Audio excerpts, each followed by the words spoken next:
back to that line over there. Yeah.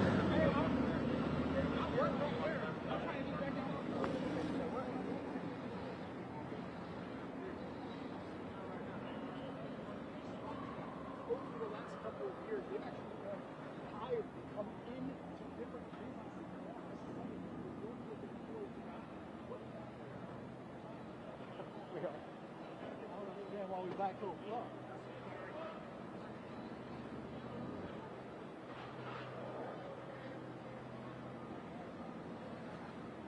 Is it? I think this is good. Yeah, I think we'll be here.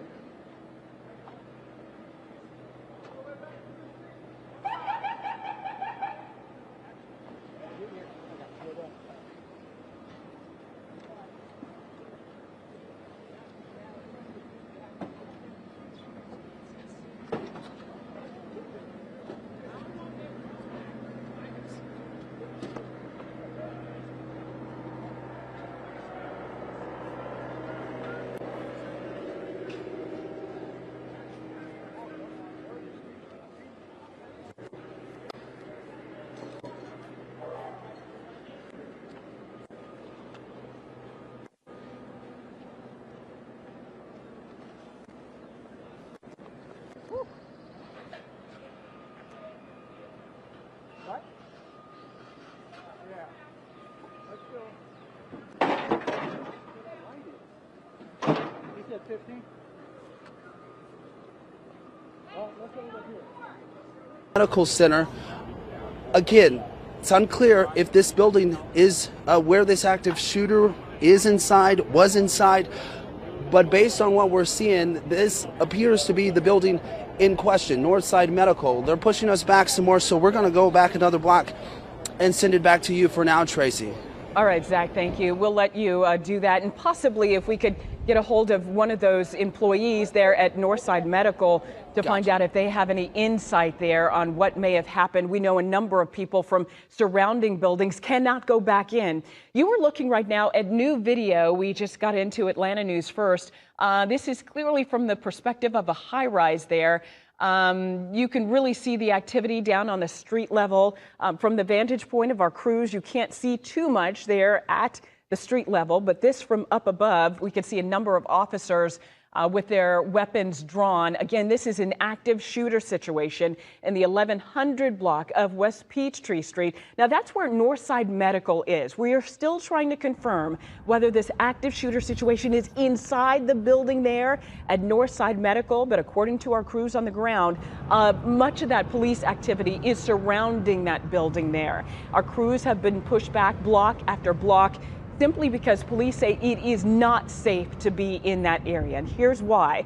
From what we understand, from what police confirm, they have not detained a suspect yet in this active shooter situation. What we know, a number of people have been injured. At least one person with a gunshot wound has been taken to Grady Hospital. This all unfolding in West Midtown earlier this afternoon when police were called to 1110 West Peachtree Street for an active shooter situation. Again, you're looking at some of the video that we've gotten in from Atlanta News First crews from their high rises there in Midtown Atlanta. From their perspective, you can kind of see a number of the vehicles there lined up along the street, a number of medical vehicles as well, and police blocking the street. It is simply not safe to be in that area. All right, let's get back to Zach Summers. He is down on the ground in that area. Zach, let's listen in. In the bed, in the emergency ambulance bed. Let's walk and talk. What's your name, sir? My name's Robin. Tell us, Robin, you're live on Atlanta News First. Tell us what happened.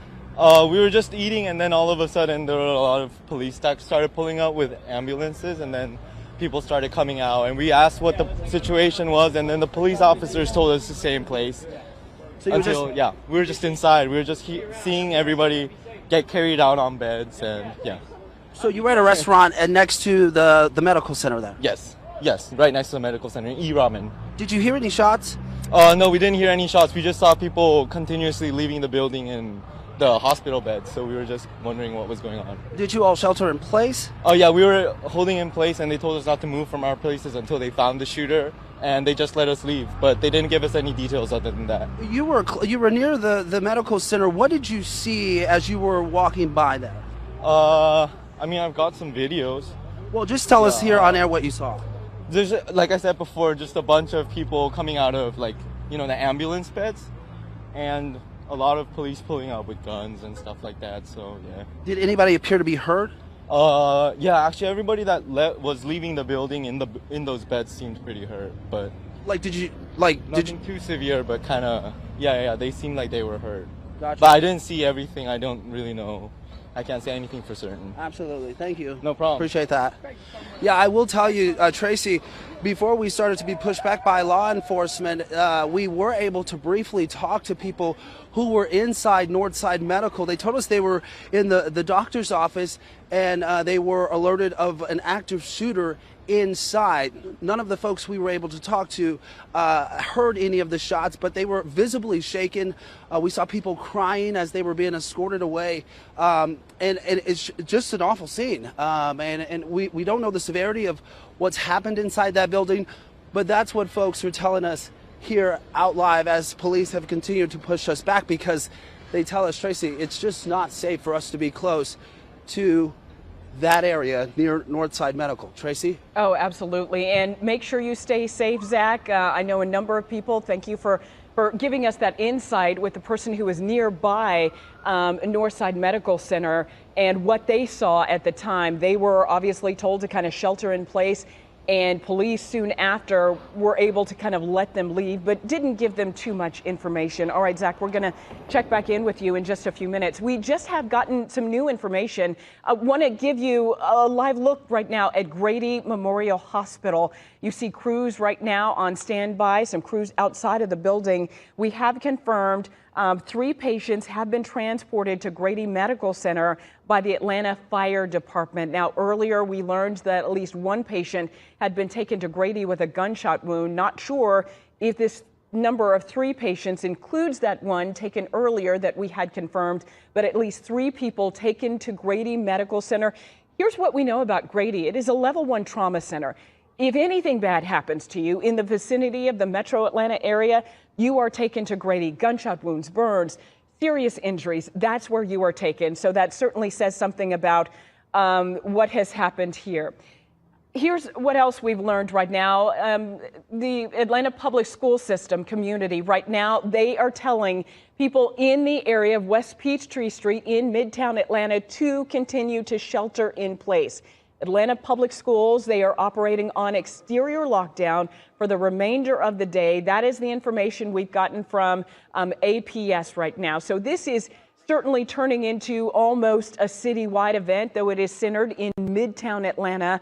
A number of entities are impacted by this. We did reach out to MARTA as well to see if their metro stations have been impacted. So far, no impact on MARTA, but if police are still looking for a suspect, no doubt they will be looking at all of those avenues in order to see if they can track that suspect down. Once again, you're taking a live look at Grady Hospital. Taking a live look at Grady Hospital right now, where we know 3 patients have been transported. And we do have some new information in right now. I do believe we have a picture. This is a photo of the shooting suspect. This looks like it was taken inside an elevator. This man right here, let me ask the producer, Kelsey, they are still looking for him? It is unclear whether police are still looking for this shooting suspect, but take a good look at your screen right now. This man in what looks to be a gray hoodie. It looks to be a picture that was taken inside an elevator. This is the picture that police are putting out right now for the suspect. They are looking at. Let's go to our crews right now down on the ground. Patrick Quinn, he's been moved back several blocks, but right there, right off of 14th Street and West Peachtree, in that area right there. Patrick, I want to go to you. Now, who are you speaking with? What can they tell us about what's happened today?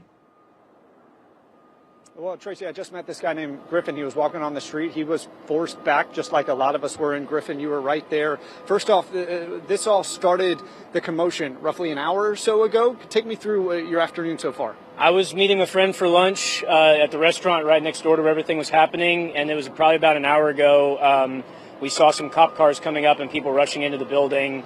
They had some pretty heavy-duty gear, assault rifles and riot shields, things like that, and then more and more just kept showing up until the whole street was just flooded with police, and saw a few people leaving in ambulances heading to Grady. So that was what we saw. We were asked to, an officer came into the restaurant and asked us to stay put until they located him, and then they just now let us leave. So I think the situation's under control now. What are your emotions like? I saw you talking on the phone walking over here. I mean, are you calling family? Are you calling friends? Or how are your nerves right now? I'm okay. I mean, I felt totally safe the whole time. I mean, the restaurant was not attached to the building, and the police were on the scene very quickly, so I never felt like I was personally in any danger. APD did a great job. I was just calling my parents and my fiance, who was watching on the news, just to let them know that we were okay and we were heading out. So, I mean, we are seeing an incredible scene right now. This is still very much an active situation. What can you just say about the response that you've seen? And we are seeing now, I'm being told over my ear that we're seeing pictures of the suspect as we're learning the implications of what happened. I mean, what have you seen from the response? Very quick, very calculated. They rushed into action very quickly. There was never a point where I felt that we were in danger. So Atlanta police did a fantastic job from what I saw. Griffin, thanks so much for your time, and we'll continue to stay on scene right here. Again, we're in Midtown right now, Northside Medical, where there was this shooting roughly an hour ago. You just heard from someone who was right in the area as all of this started to transpire, and now police are starting to get a better understanding of who the shooter is, and now seeking more public help in tracking this person down as they continue their investigation. We'll continue to cover things here on the ground. Tracy? Patrick, it is certainly a situation that is unfolding rapidly. We are staying on these images right now. Take a good look at your screen. This is the suspected shooter right now. Police say he is not in custody. They have released these images to ask for you, the public, if you have seen this person, call 911 immediately. Do not approach this man. He is believed to be armed and dangerous. Now, again, we want to show you these pictures, and hopefully in this rotation we can show you a better image of that man's face as he is in the elevator. You can see from this image he appears to be wearing a mask, also a hoodie, looks to be a gray hoodie. In another image, you could see him walking through the door there, holding a gun, pointing that gun at someone. Again, through this image here, you can see him still masked with that hoodie on his face. We have a better image of him inside an elevator where you could see more of his face. It appears as though before he put the mask on and possibly started shooting. But again, there we go. That is the image of the suspect police are looking for. Again, do not approach this man if you see him. He is believed to be armed and dangerous. Right now, at least 3 people are at Grady Hospital. We know one person is at Grady with confirmed gunshot wounds, at least one gunshot wound. Police are still looking for this suspect. Do not approach him. Believed to be armed and dangerous. Call 911 if you know who this person is. Might be in someone you've encountered before, saw him on the street when you were today in Midtown or in a building you were in before this shooting happened. Call police if you have any information as they continue to search for this suspect. All right, to recap for you, an active shooter situation. This is all unfolding in Midtown Atlanta in the 1100 block of West Peachtree Street. It appears to be in the area of Northside Medical Center. We believe this is where that active shooting happened, inside that building, still waiting to get confirmation. In the meantime, police have asked everyone in that area to shelter in place. Anyone trying to get into that area, the streets are blocked off, at least close to a 4-block area. If you work in the area, live in the area, and you aren't there yet, maybe you're at work somewhere else, you cannot get into that area right now. All of it is cordoned off as police continue to search for this suspect. You're looking at live images right now from the Atlanta News First Chopper. This is at the corner there. You can see the Whole Foods. This is on 14th Street and Peachtree, and you can see a number of police units lined up as they have blocked off at least a 4-block area there in West Midtown. You know, on a Wednesday, this time of day, extremely busy. People coming and going to offices, going to lunch, going out shopping, running errands. A number of people have been asked to shelter in place when they live in the condos, the townhomes there, the apartments. Not allowed to leave their buildings. One of our crews, Zach Summer, said he could hear on a PA system in some cases people being asked to not leave, to shelter in place, not to go outside. Police have not given the all clear yet, nor will they until they have this suspect in custody. Again, we do have some information from Atlanta Public Schools, where they're asking people to avoid the area of West Midtown for people to shelter in place. Atlanta Public Schools operating on exterior lockdown for the rest of the day. The APS community in that area and surrounding West Peachtree Street in Midtown, they are under a shelter-in-place order because of this active shooter situation. Now, from the Atlanta News First Chopper, you can see a number of people. They look to be in scrubs there, leaving the Atlanta Medical Center facility there. Not sure if that entire building has been evacuated or they are evacuating based on floor by floor. But that is the building that is at the center of the focus here of this active shooter investigation. All right, again, more live pictures right now. These actually, what we really want you to pay close attention to, these photos of the suspected shooter. These are what Atlanta police have sent to us to give to you, for you to look at. Again, a chilling photo right there. You could see it, him pointing a gun at someone. This is the suspected shooter in an elevator. This is him masked up, leaving one of those offices where he appears to have drawn a gun. But a man believed to be in what looks like a gray hoodie.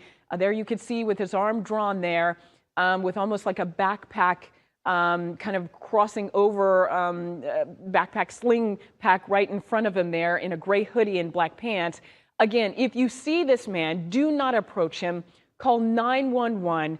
Police believe he is still armed and dangerous and could possibly still be in that area. That's why our crews have been asked to move back as far as they can. Police are trying to maintain that area, hopefully close in on this suspect. Not sure if they have an idea of about where he is, but they are asking you to avoid that area, or if you live in that area, work in that area, shelter in place right now. Let's go down to my colleague Patrick Quinn and listen to him. He's speaking to a witness. Because I go through from my building, the Icon, to Whole Foods. When I walked out of the building, all I seen was police cars and SWAT, and everybody's just pulling up, back to back.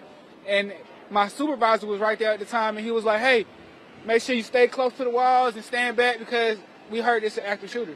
We just saw a lot of Atlanta police officers with long guns just jump into a car, and you were telling me this is very much active. You told me that they're looking for the shooter. I mean, to watch this play out in real time, what is this like for you? It's just, I can't describe it right now. I just really can't describe it. It's just crazy. This is really crazy. Are you nervous, scared? Do you I called a couple of my family members like, "Hey, it's an active shooter in the city. If anything happened to me, I just want y'all to know that I can't get back into the building, and I'm out here really in the streets, and they're telling me that I just have to keep moving backwards from my actual original location." So it's just tough right now. I can't get back to work. Them pushing us back, how much does that suggest to you? Expanding their perimeter. It's really that's dangerous. Let me know that the situation is not something that can be taken lightly. They're definitely taking all the precautions that they can by pushing us this far back, and it just makes me wonder, where is he? It could be any one of us, not any one of us, but it could be anybody out here right now, and we don't really know who's the shooter. Sir, or where his whereabouts. So we were just obviously just talking off camera. You're live right now on Channel 2 Action News. I'm glad you're okay. I know you were talking about just trying to catch your breath now, but again, can you just take us through what just unfolded? I work in the building right next to where the shooting took place, and I was going on my lunch break. I was crossing over to go into Whole Foods, and all of a sudden, they was pushing us out of the building, pushing us further back into the streets, telling us to get away from the building where the active shooter were at, and just telling us to get back. It's a shooter, it's an active shooter, and and we don't even know who the shooter is and where the shooter at right now. And so it's really, it's really nerve-wracking. I mean, what was the first thing you did, though, when they started saying, active shooter? What do you do? What could you do? Because I went to start looking up to make sure nobody wasn't hanging a rifle out of one of these windows or anything like that. And I went to put my back against the wall and just trying to do whatever the officers tell us to do at the time. I don't know if you've seen this yet. Atlanta police released photos of the shooter, the suspected shooter. I don't know if he looks familiar. Not right offhand. No, not right offhand. Can you just tell us, though, again, I mean, it's become so common for something like this to happen, but for you to actually be living this and experiencing it, when it all went down, was everybody around you just kind of joined together just to stay? We was joined together. It's kind of nerve-wracking because the officers just came up to me thinking I was another suspect they was looking for, and I just had to show my ID so they could realize who I was. And so, it's nerve-wracking because I guess they got a little picture of him, but we don't know who he's working with, who's helping him out or anything. So, and they haven't yet caught him. So, real quick, anything you want to say to your friends or family that may be trying to get a hold of you, can't reach you? Just be aware of your surroundings. Cooperate with the law, what they ask you to do. Anytime situations like this occur, we just want to all work together and try to avoid getting shot. All right, thank you. We're glad you're okay. Hey, Fred and Linda, eyewitness account there. You're hearing more just scary account of people right by the building. All right, our very own Zach Summers, he is down on the ground as well to give you a quick update. An active shooter situation. This extremely dangerous in Midtown Atlanta. Here's why. Police are still looking for the shooting suspect. Want to quickly show you once again those images of that shooting suspect if we can. We do have several crews on the ground there in the 1100 block of West Peachtree, but police are still looking for this shooter, believed to be armed and dangerous as well. These are chopper videos right now. Again, here is that shooting suspect.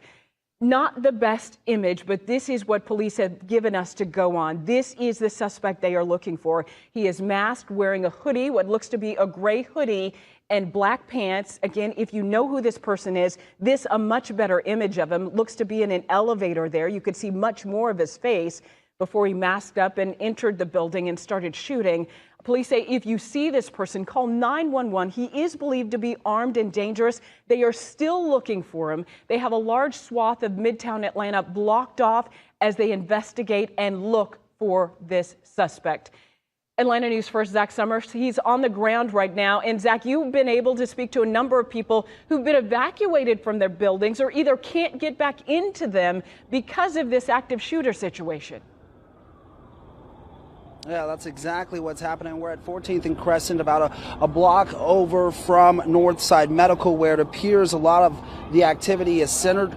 Some of the folks we talked to who were evacuating from the medical center told us that the active shooter was inside. We know, or we were told by other folks who have seen them, that those folks have now been isolated to an area where we would imagine they will eventually talk with police. Those people, though, as they were coming out of Northside, they were visibly shaken, a lot of them crying and scared because, nobody wants to be in a situation like this. Police, I will tell you, they have cordoned off a huge block of this section of Midtown because they tell us it's just not safe. They're looking for the shooter, and even when we were as close as 14th and West Peachtree, we had an officer tell us, hey, you guys have to move. You have to move because we don't want anybody to get shot as they look for this shooter. I want to bring in Halsey. He works down here. Halsey, you just got a text message from a loved one? Yes, my sister in Philadelphia just texted me to see if I was okay, and a client called me on the phone as well. I was unaware because I was out to lunch, and then as I learned from you, why would someone go shoot up a hospital? I mean, guns are a sickness in our country. Hey, I hear you, and you work pretty close to Northside Medical. Yes, they're within half a block of our office. We're in the IBM Tower, large building, 52 stories, and I've never felt unsafe in the city before. Yeah, have you been able to talk with anyone inside the office? Not yet. I just came upon this in the last 3 or 4 minutes, so I'm still a little bit under shock. Yeah, I was going to say, as you saw all this happening, you work down here, you say you feel relatively safe in Midtown every day. What were you thinking as you saw this heavy police presence? I had no idea. I thought perhaps, sometimes politicians come in town, so you hear the helicopters and the streets are closed. But I thought maybe there's an official passing through in a motorcade, and then I came upon here and shocked to find out something else very different. Yeah. Well, thank you for talking with us. We appreciate your time. I will tell you, Tracy, it is impressive the number of officers that are down here from all agencies that are here in Metro Atlanta. Just a huge police presence as they look for this active shooter. And I will tell you, for a lot of folks who are down here visiting, they work here, or maybe they live here, many of them are just aimlessly walking, trying to figure out what's happening. When you tell them, yeah, police are looking for an active shooter, you can just see kind of like the shock in their face. We are at a safe vantage, but you see down, that's 14th and West Peachtree. That's the center of the activity. We saw a lot of police officers mobilizing there as they work to find this shooter. And, again, as we've said multiple times, folks who were inside Northside Medical tell us that that active shooter was inside the hospital. Tracy? How frightening for the people working in that building and surrounding buildings. And Zach, and where are you now exactly? Because I know police have had to push you back a couple of times in order to secure that perimeter. Oh, yeah, absolutely. At one point, we were right in front of Northside Medical, and you could see at that point, that was about an hour ago, we didn't really know where the activity was centered, because all we were told is that there was an active shooter situation between 12th and 14th Street. And I just want to, breaking news right now here on Atlanta News First, we've just been able to confirm that at least one person has died. That's according to Atlanta police. So this has now turned into a deadly shooting here in Midtown today, where we believe was at Northside Hospital. That's what we've been told by people who were inside the hospital. A lot of the folks we were able to quickly talk with as police were scurrying us away, they tell us they didn't hear the gunshots, they didn't see the gunman, but police came in and escorted them out and told them that it was not a safe situation, which is what we were told as they continued to push us back from West Peachtree and 13th, which is where we started today, and now we're at 14th and Crescent, which is a relatively safe space from where much of that activity is happening. So just a sad situation now that we've learned that one person has died as a result of this shooting here in Midtown. Tracy? Just a devastating development, Zach, that, again, we have one death from this active shooter situation, and again, not sure if that is one of the people taken to Grady Hospital. We do know 3 patients were taken to Grady, gunshot wound. This situation has been unfolding over the last hour.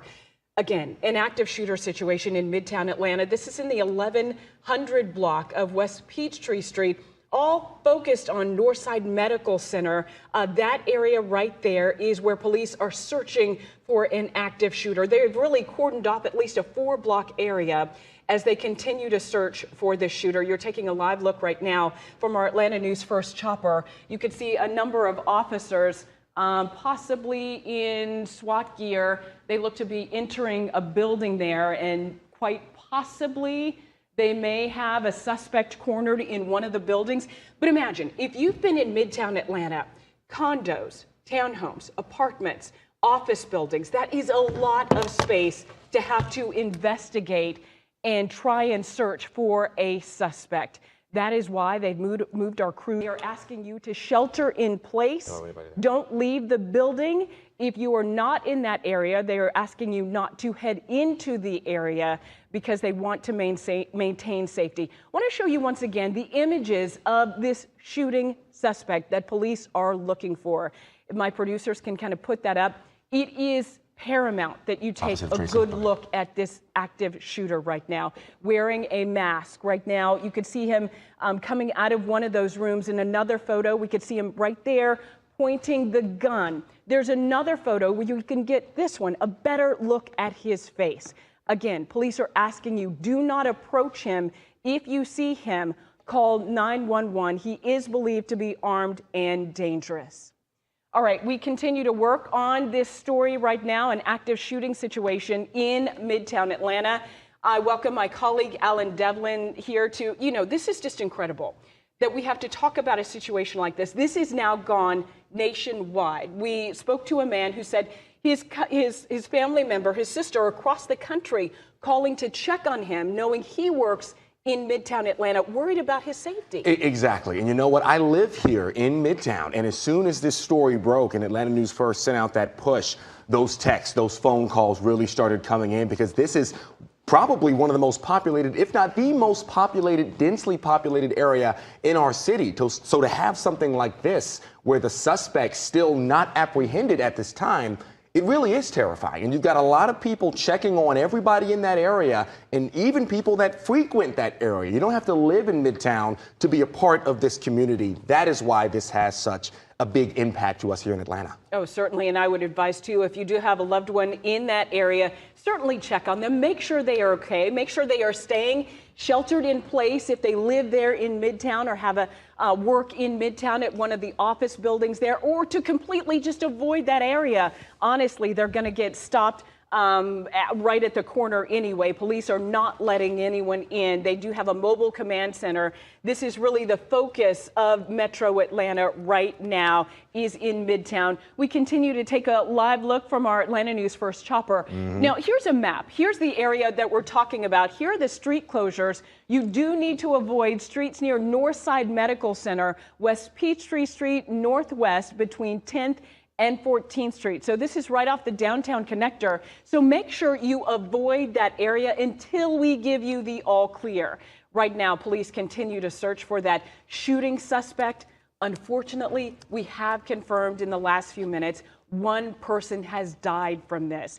We do know earlier, 3 people were sent to Grady Medical Center, unclear their conditions. We had heard, police confirmed, one person taken to Grady with a gunshot wound. We are not clear right now on the total number of victims we have.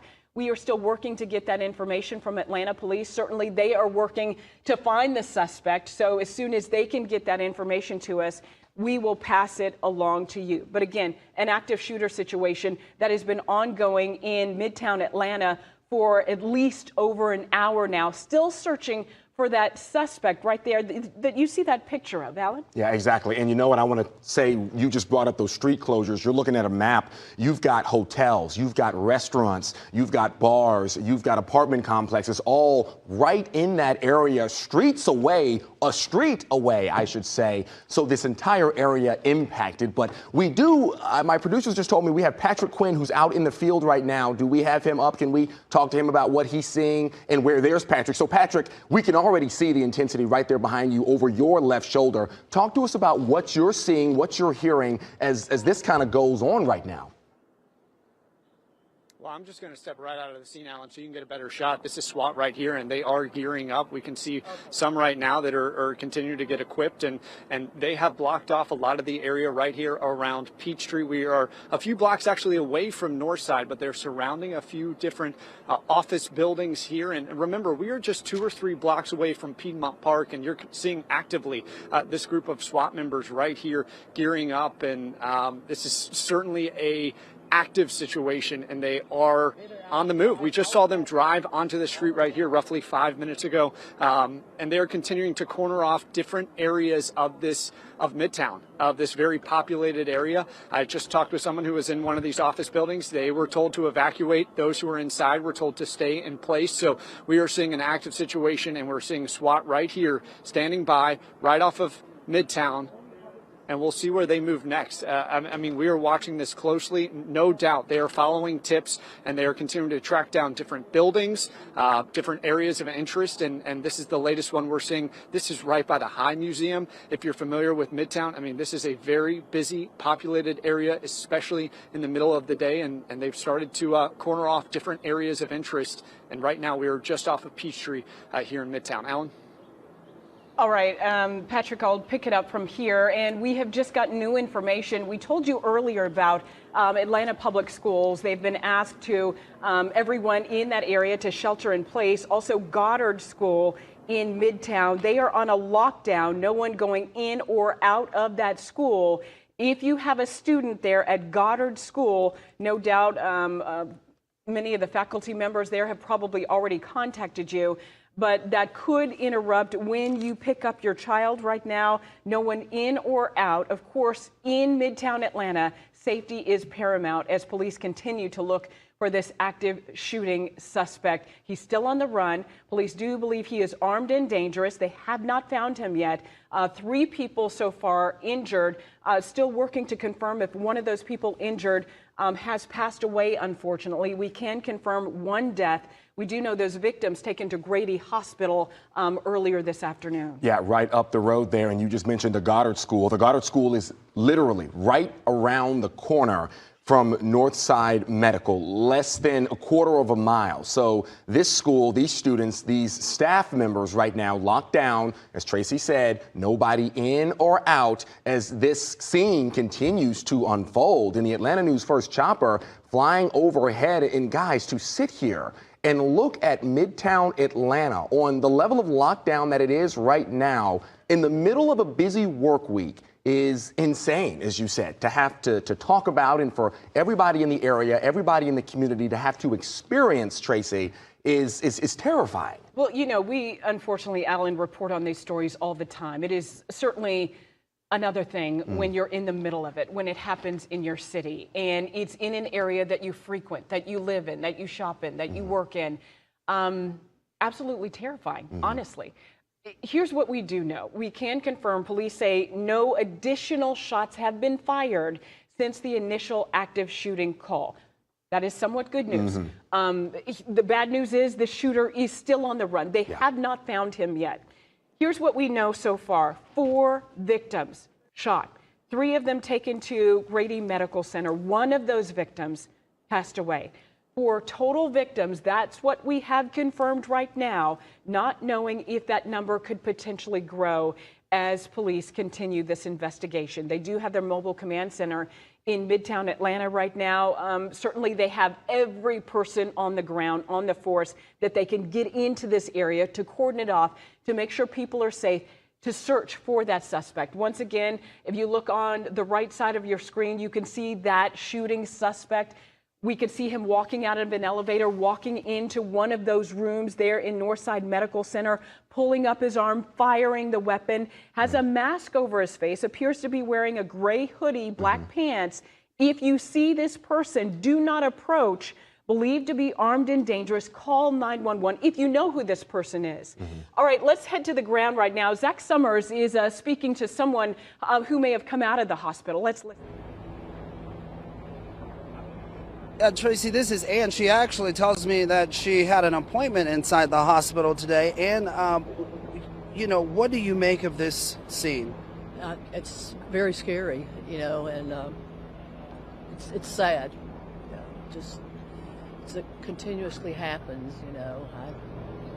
I know the gentleman had some mental health issues, so I really don't know what to say other than it's a very sad day in the city of Atlanta, and especially for those that have been injured.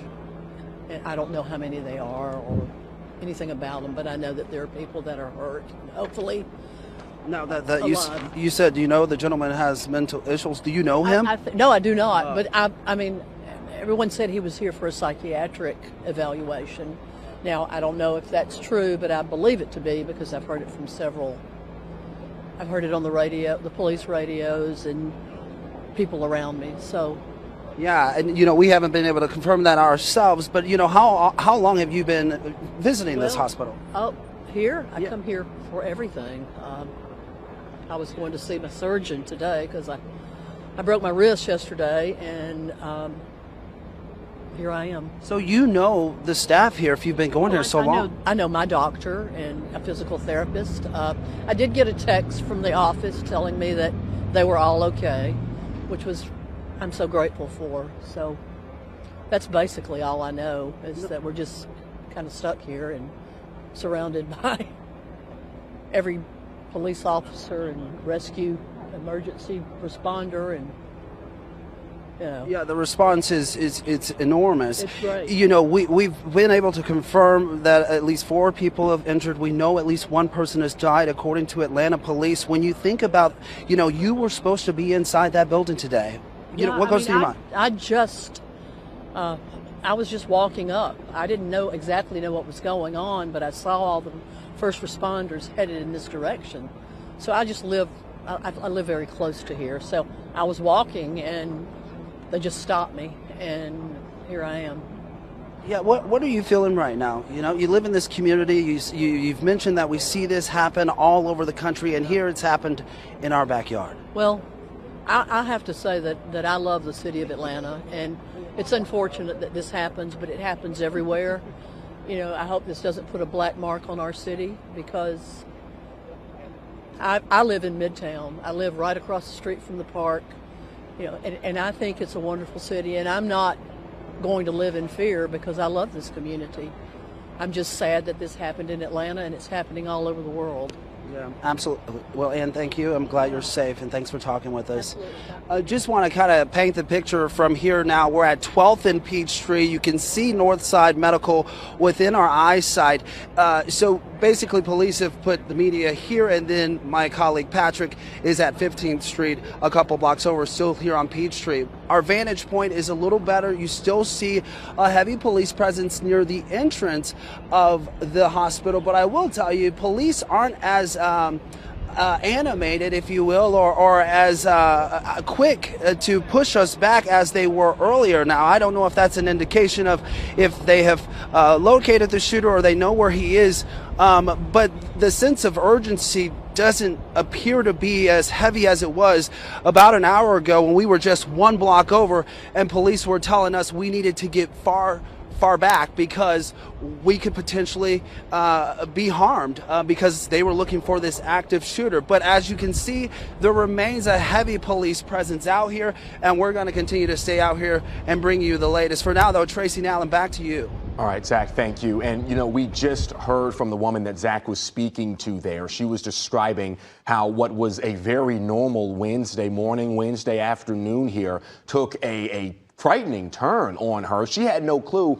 The thing that everyone at home stand and realize here is that this is just one of likely hundreds of stories of people, patients, staff, people living in that area. Their stories altered today, altered this afternoon by this man right here on your screen. The man you're looking at, this is who police say they're looking for right now in connection to the shooting. Now, we've got a couple of photos here of this suspect. You see a couple of them with a mask on. This one with him raising that gun up, looking like he's going to fire. This is the one I wanted to show you, though. No mask on his face.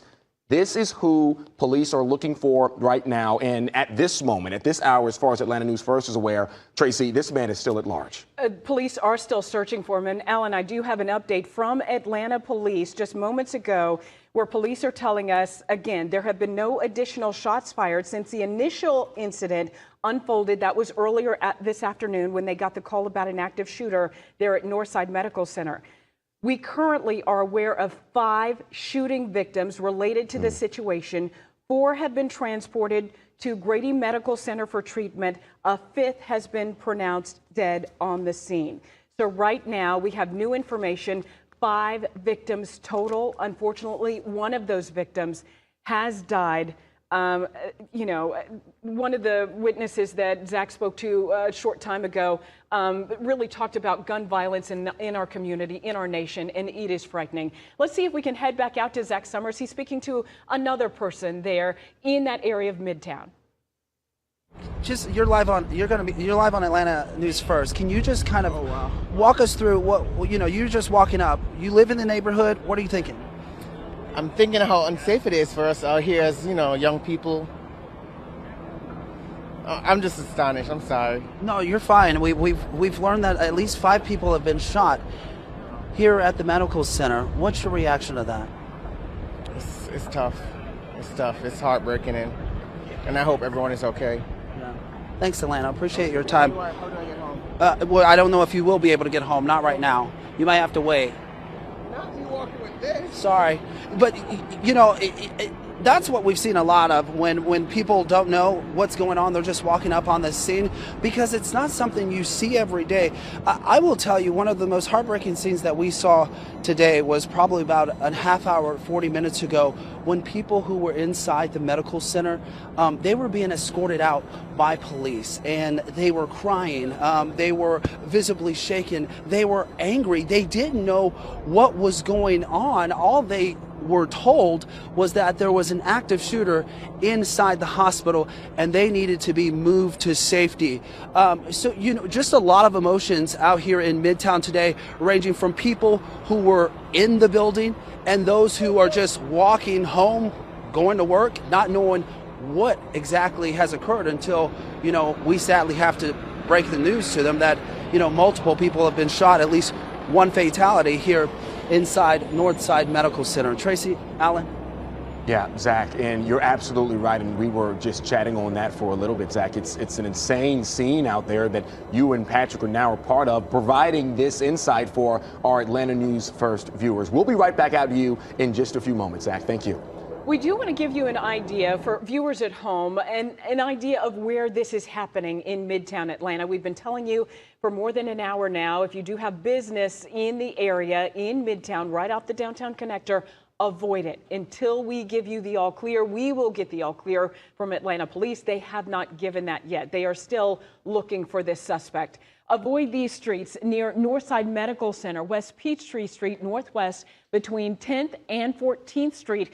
You know, if you're familiar with the area where the Whole Foods is there, I know, Alan, you live in the Midtown area. We have a number of office buildings, a number of condos and apartments. A lot of activity goes on during this time of day, during the middle of the week. Midtown Atlanta is busy. Absolutely. Absolutely. And, you know, you've got 14th Street just a couple of blocks away connecting to Peachtree Street. And if you are in the area, you know 14th is one of the busiest thoroughfares in the entire city. So to see officers standing just blocks away in the middle of the street, to see what is usually a packed street, basically empty from cars nonstop, is an incredible scene. And what you're looking at right here is the Atlanta News First chopper looking down at this scene. And again, you kind of heard Zach a little bit there talking about how officers maybe weren't as urgent as they were earlier. Now, that is speculation. We're not sure exactly why those officers are allowing maybe media to get a little bit closer. But the good news is they said that there have been no shots fired since those initial shots were fired when they first got that call, as a Georgia State Patrol trooper makes his way through. And this is video here of what appears to be SWAT teams there responding to the scene. And this is just something we continue to see all in that area. We could show you video, guys, for hours and hours, showing you every agency, every officer, every corner of their surrounding scene here as they try and find this man right here.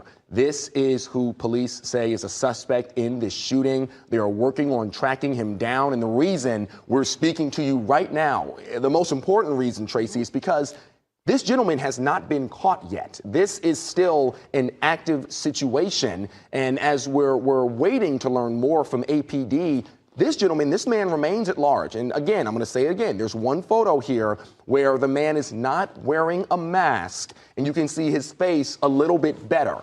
This is the photo. This is your best opportunity to help us, to help Atlanta police, to help the city identify this man, bring this to a stop. Because what police are working to do is ensure that something like this does not happen again. Tracy. I'm going to take you back about a year or so in Midtown. Same situation. There was an active shooter. That woman was caught. She caught a vehicle to try and, you know, get out of that area. Yeah. You may recall, a lot of our viewers may recall. And I say that to say we're showing these images to make sure he does not get very far. All right, we're working on an interview right now with MARTA. A lot of people feel like they can hop on MARTA, especially in Midtown. Get out of that area very quickly. MARTA is no doubt looking for this man too. They have systems in place. Where we can track a person from street to street to street and find that person. We are hoping that will happen very soon here. Here's a live look right now at Grady Memorial Hospital. We do have a crew headed to the hospital right now to give you a quick recap. This active shooter situation unfolding earlier this afternoon around noontime when police were called to the 1100 block of West Peachtree Street. That's where they found victims. Right now, we know 5 victims so far. Transported to Grady, at least 4 victims, rather, 4 victims taken to Grady Memorial Hospital. 1 person died on the scene. 5 victims total. 5 people injured. We believe all with gunshot wounds. We know at least 1 a confirmed gunshot wound, but a total of 5 people injured in this active shooter situation. Again, the suspect still at large, still on the run. That's why police have cordoned off about a 4-block area there in West Midtown to make sure he doesn't get very far. Not too long ago, we did see some serious police activity of officers in SWAT gear heading into a building. Again, as you mentioned, speculation, but hopefully they have this person cornered somewhere in one of those many buildings. Maybe that suspect ducked into a condo to try and get out of the way, to try and get out of police view. Hopefully they have that person cornered. Let's go back down to our colleague Patrick Quinn. He's at street level right now, speaking to a lot of people on the ground, gathering new information. Patrick, what have you learned? Well, right here we're right by Peachtree, and we're seeing a SWAT team right here. They're flying a drone right now. I'm told they also just searched a roof right here in the area of one of these office buildings. I'm looking at an office building right now where I'm seeing a line of people just looking out of their glass windows at the scene here, and we're about a block from the High Art Museum. We're going to try and get you a shot, but this really just shows how active this situation is right now, how many people are still trying just to get a better sense of, is it safe to leave? A guy just walked out, he said, can I go get lunch right now? I said, I don't think so. A lot of this is blocked off. So this is a very active scene right now. This unit right in front of us, this special operations unit, this is who was flying a drone earlier just to get eyes in the sky of this area, but very much an active situation here, and a lot of people still trying to figure out. This unit here is leaving as we speak, clearing the area, maybe to suggest that it is safe in this specific area. We're going to continue to watch things here. Tracy, back to you. All right, Patrick, thank you. And just to give us some perspective, this is making national news right now. This is not how we here in Atlanta wanted to be on the news today, but a number of people calling loved ones, making sure. Ellen, I just got a text from a good friend. She's saying, are you okay? Are you safe? Knowing that we are not far from where this is all happening in Midtown Atlanta. Certainly contact your loved ones. Make sure they are sheltering in place.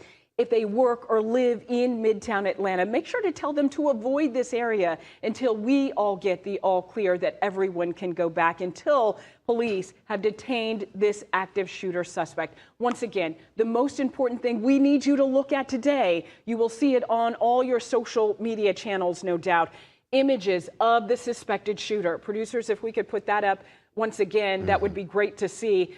We wanted to see this person here. These are the images Atlanta police have released to us. You can't really see this person's face, but maybe, you know, the stature of the body there, maybe the way he's standing, that will possibly, you know, give you an indication of who this could be. A better image right here of the shooting suspect in the elevator without the mask on. Appears to be wearing a gray hoodie, black pants with some kind of a backpack, wearing a white mask. Again, police are asking you, if you see this person, do not approach them. Call 911. He is still believed to be armed and dangerous. Right now, 5 total victims in this active shooter situation. We believe all 5 of them suffering from gunshot wounds. We do know 1 person has died out of those 5 victims. We do have a crew headed to Grady Memorial Hospital right now. As we know, anything major happens, Grady is a level 1 trauma center. Shootings, burns, any kind of major trauma to your physical body, they can handle there. That's what they do. They save lives there. That's where those victims have been transported today. Here's a live look right now from our Atlanta News First chopper, giving you a look, you know, where the Google building is. You can see it certainly right off the downtown connector.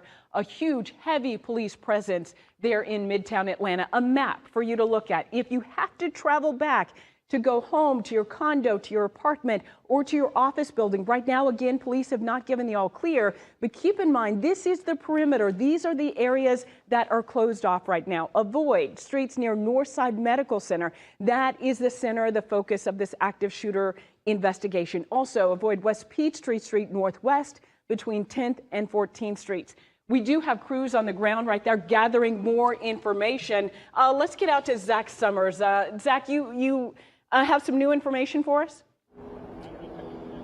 Well, I will tell you, Tracy and Alan, that phones in this area just started going off. The emergency alert, it's from Atlanta Police Department. It reads active law enforcement situation in the area of West Peachtree Street between 12th and 13th Street. They're asking anyone in the area to, as they secure the building, to shelter in place until further notice. The suspect, a black male wearing a gray hoodie, black pants, and brown shoes. So again, police asking folks to shelter in place until further notice, which would indicate that they are still looking for this person. That's an emergency alert that just went out to phones in this area just within the last minute or so. I'll show you the scene here. It would appear that things have calmed down a bit, but you just heard me read that alert, so we just simply don't know. But you still see a heavy police activity or force out here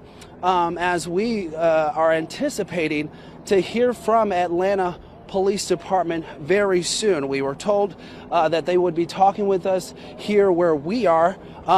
So we are anticipating new information from Atlanta Police about this situation that we have been told happened inside Northside Medical. We heard from several people today, folks who were just eating at a restaurant nearby and were told that they could not leave because of what was happening inside the medical center. We heard from patients very briefly who were shaken and crying as they were being escorted from this building, as they were only told there's an active shooter inside. We have to get you to safety. And just from the moment that we got out here, an hour and a half, now 2 hours, it just was a scene that, you know, we haven't really seen here in Atlanta in the 2 years that I've been here. I think of, you know, when an officer was shot last summer, a couple of blocks away, we saw a heavy police presence, but nothing like this. I mean, this is multi-agencies out here, and the perimeter is quite wide in terms of them not letting people in this area. Really, from 10th to 15th between Peachtree and West Peachtree, just avoid the area because police have blocked off those streets, and there's really no way to get around as we wait to hear an update on if they've caught this active shooter or they continue to look for this active shooter. But again, as I read that emergency alert that went out just a couple of minutes ago, police are asking people to continue to shelter in place until further notice.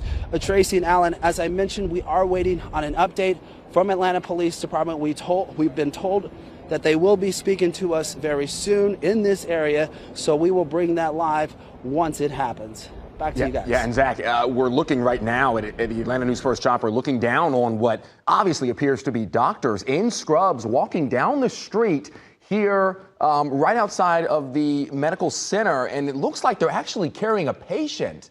Tracy, you see that woman? She's in socks, like she just came out of a hospital room. In a patient gown. Yeah, in a patient gown. And they're evacuating her on the street there, down the street. I'm not sure where exactly they're taking her, but obviously she's in a position where she needs to be moved from that hospital where there is a lockdown for most people. That woman there, they had to move her out of that hospital. Now, you heard us talking a little while ago, and we hope that woman gets the assistance she needs, about MARTA in the area. Our anchor Joy Limnakron right now is working on speaking to MARTA about what they're doing, because I believe the Arts Center station, the Arts Center MARTA station, a very popular station, literally right down the road from where this hospital is. And they actually just put out a statement here regarding what MARTA's doing in the city, and it reads, that MARTA stations have not been shut down. We have deployed our tactical field officers and special operations response team officers to assist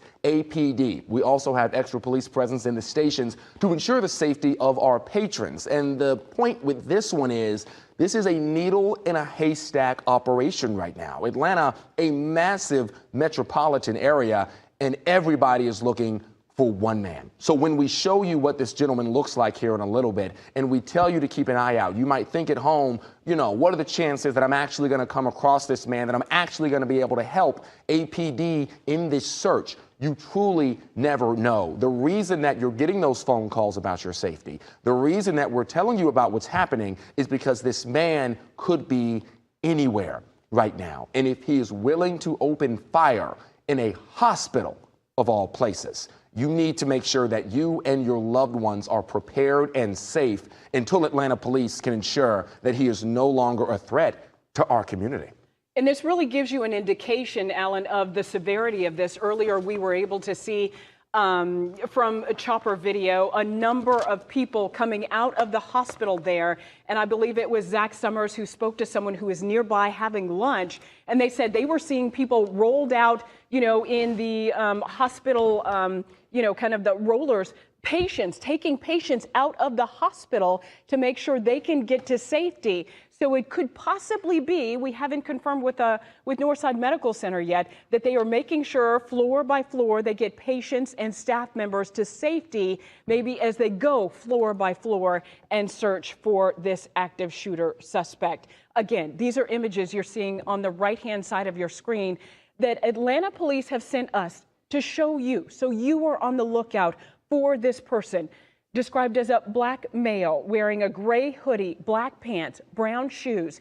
In some of these images, you can see him in a mask. That appears to be where he walked into some of the buildings, pulled his arm up, and with the gun fired inside that building. That is the image we're talking about there. It is haunting, chilling to see that. This image looks to appear to be from an elevator where he's not wearing a mask. You have a better look at his face.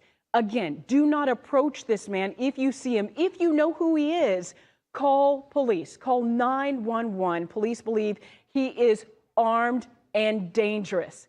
Here's what else we know. In this vicinity, if we can show some of those live pictures once again, talking about Midtown Atlanta near 14th Street, West Peachtree Street, that vicinity, many of those buildings on lockdown. That includes Whole Foods.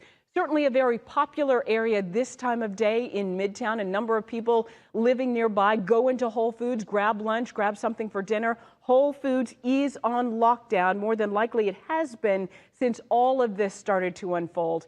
Taking a live look right now at what's going on 14th Street, on West Peachtree.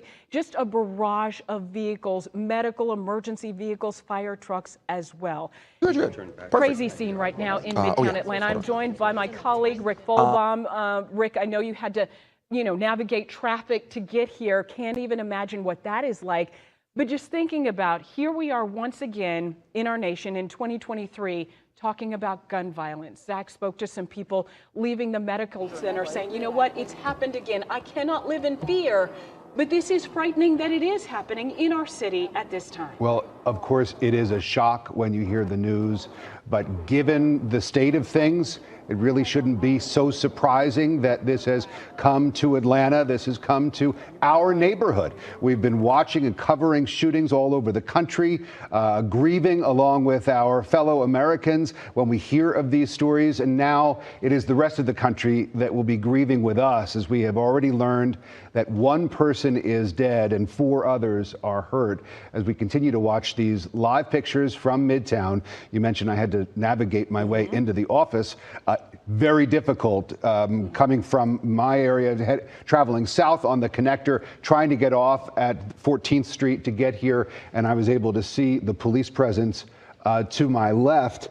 So in order to get to our offices, I made a right. I would not have been able to go over the bridge heading in the direction because this perimeter has been just completely blocked off. And there are a lot of people who live in this area, of course, in addition to the businesses, in addition to the hospital. There are a lot of apartment buildings, and we're hearing that people have been impacted. People who live in this area are getting emails from the management of their building saying that you and your visitors could have a hard time getting into the building right now during this active police situation. One of the emails coming out saying, telling residents at the Atlantic House in Midtown that residents will have normal access using your key fob, but at this time we are not allowing guests or visitors into the building. This is at the request of the Atlanta Police Department. Again, this is a management company of a residential apartment building not far from the scene, literally just across the street, actually,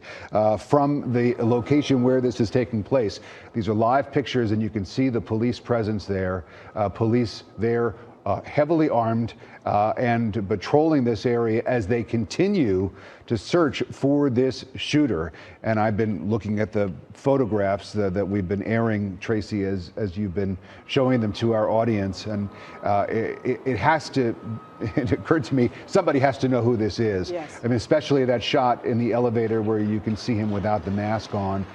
You can see the face very clearly. Someone here is going to recognize him, and hopefully that person is going to be able to assist police in helping to track this man down and prevent any further violence. And when you have a large area like this, and yes, it is a very large area, those office buildings that people work in, high rises there, people live in, condos, apartments, spaces and restaurants to work in, it is a large area to cover.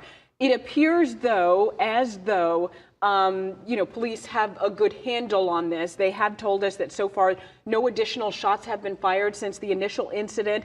Again, a total number of 5 victims. One of those victims unfortunately passed away. Those other 4 victims sent to Grady Hospital, Level 1 Trauma Center, where they are being treated, we believe, for gunshot wounds. We know at least one being treated for gunshot wounds. We do have our colleagues on the ground there, Zach Summers and Patrick Quinn. Let's head out to Patrick Quinn. I know he's been on the ground really gathering information, speaking to a number of people coming out of those buildings. Patrick, things look slightly calmer behind you now. Slightly calmer, but we did just watch 2 officers just walk in with long guns closer to the scene, so very much still an active situation. I was able to talk with a nurse who just left Northside Medical. She was on the 2nd floor. From her understanding, they heard a thud, what they believe were shots in the moments right around noon, and she said she was one of the last floors that was just evacuated. She was very relieved to be able to go home. They weren't getting a lot of messages inside. She said it was just panic, just waiting, sitting there, hoping that they could leave soon. They believe that the shooting was actually happening a few floors above them. But I really do want to just set the scene of where we are. So, we're in Midtown. Right here is the Midtown MARTA station right here, one of them. And then if we continue to pan over, I'm going to have my photographer continue to pan over. An apartment building just about a block that way, that's where there was a shooting, an active shooter situation here in Midtown last year. So this is a very familiar panic that this community has gone through. And if you remember, in that active shooter situation, it took roughly an hour for officers to locate that individual, inevitably at the airport. And at this point, we still do not know where the active shooter is from this shooting here. 1 person we do know has died, 3 more injured, but we're in the heart of Midtown right now. And yes, while there is somewhat of a quiet sense right now, this is not over by any means. We're continuing to get directions from law enforcement on scene to move back, forth, left, right. We're seeing SWAT continue to check out different areas, and we'll continue to monitor things here on the ground. But I just really wanted to break down where we are and how familiar the situation is here for residents, for business owners, and for those who live and work in the area. Guys, back to you. All right, Patrick, thank you. We did just get some new information, a statement from Atlanta Mayor Andre Dickens. Of course, the nation is watching right now, and most of Atlanta really focused on Midtown. Here is what Mayor Andre Dickens is saying. I am in close contact with the Atlanta Police Department as they are responding to the active shooting situation in Midtown near 1100 West Peachtree. Those in the area should shelter in place. Follow Atlanta Police for updates. stay tuned. And that is something on social media we are certainly following here. Atlanta police sending us updates as quickly as they can. Of course, they are out there doing their job, trying to track down this active shooter. Once again, another live look down the roadway there in Midtown Atlanta. We can see ambulances on the scene, fire trucks as well, and a number of police vehicles. A heavy, heavy police response. Again, as I mentioned, the entire nation really watching us here in Atlanta and what's unfolding in Midtown. Rick? I just want to remind everybody, because I was trying to remember the date myself, that there, and we're just getting word, interrupting myself, that we're going to get a news conference from Grady Hospital, an update at 20 after the hour, so about 7 minutes or so from now. I was just remembering, we did have a shooter in Midtown. It was last summer. It was last August. It was last August when a woman shot and killed 2 people and then wounded a third, only to be apprehended and arrested at the airport. So police, sadly, have run this drill before less than 12 months ago. And, you know, every time there is a situation like this, there are lessons that are learned. There are postmortems after operations when police will go over what went wrong, what went right. Obviously, that was a situation where police were able to quickly get the suspect in custody. And you have to think that they learned some lessons from that shooting last August that they're putting into play today as they look for this suspect. Again, the suspect not yet apprehended, still on the loose, but he has done a lot of damage, killing 1 person and hurting 4 others. And again, as we just announced, we're going to hear from Grady Hospital, where the injured have been taken. We are expecting a press conference from Grady, an update on those patients coming up in the next 5 minutes or so. And Rick, as you mentioned, police have run this drill before not that long ago. And we have to keep in mind, too, and we do a number of stories, this is a city filled with cameras. Cameras are everywhere, tracking, you know, moves.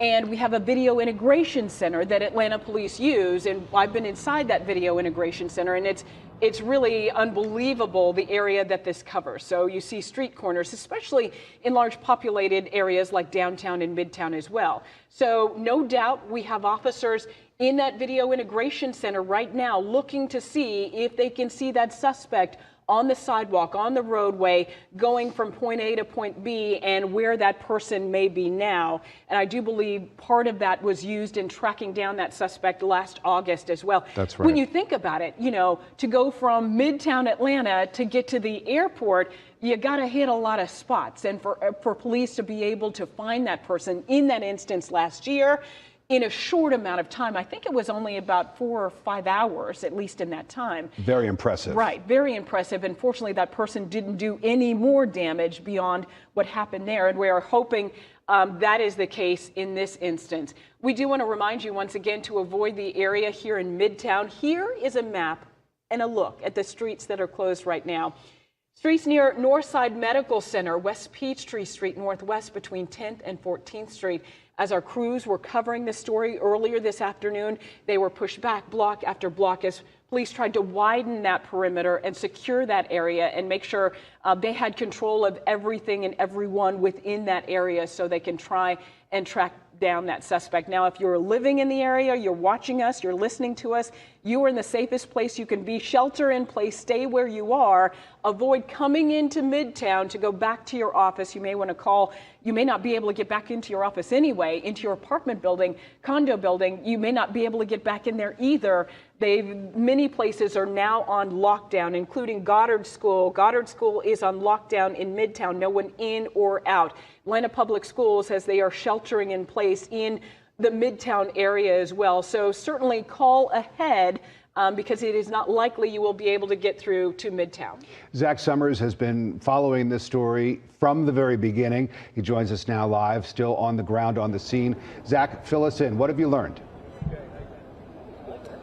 Yeah, you know, I think it's important to mention that they tell us they are still actively looking for this shooter, and they tell us that they are still actively looking for any other victims, which paints a very a sad picture when you think about officers potentially walking floor to floor through the medical center, looking for any other possible victims as they continue to look for this shooter. This is a live look from 12th Street and West Peachtree here in Midtown Atlanta, the center of today's active shooting inside Northside Hospital.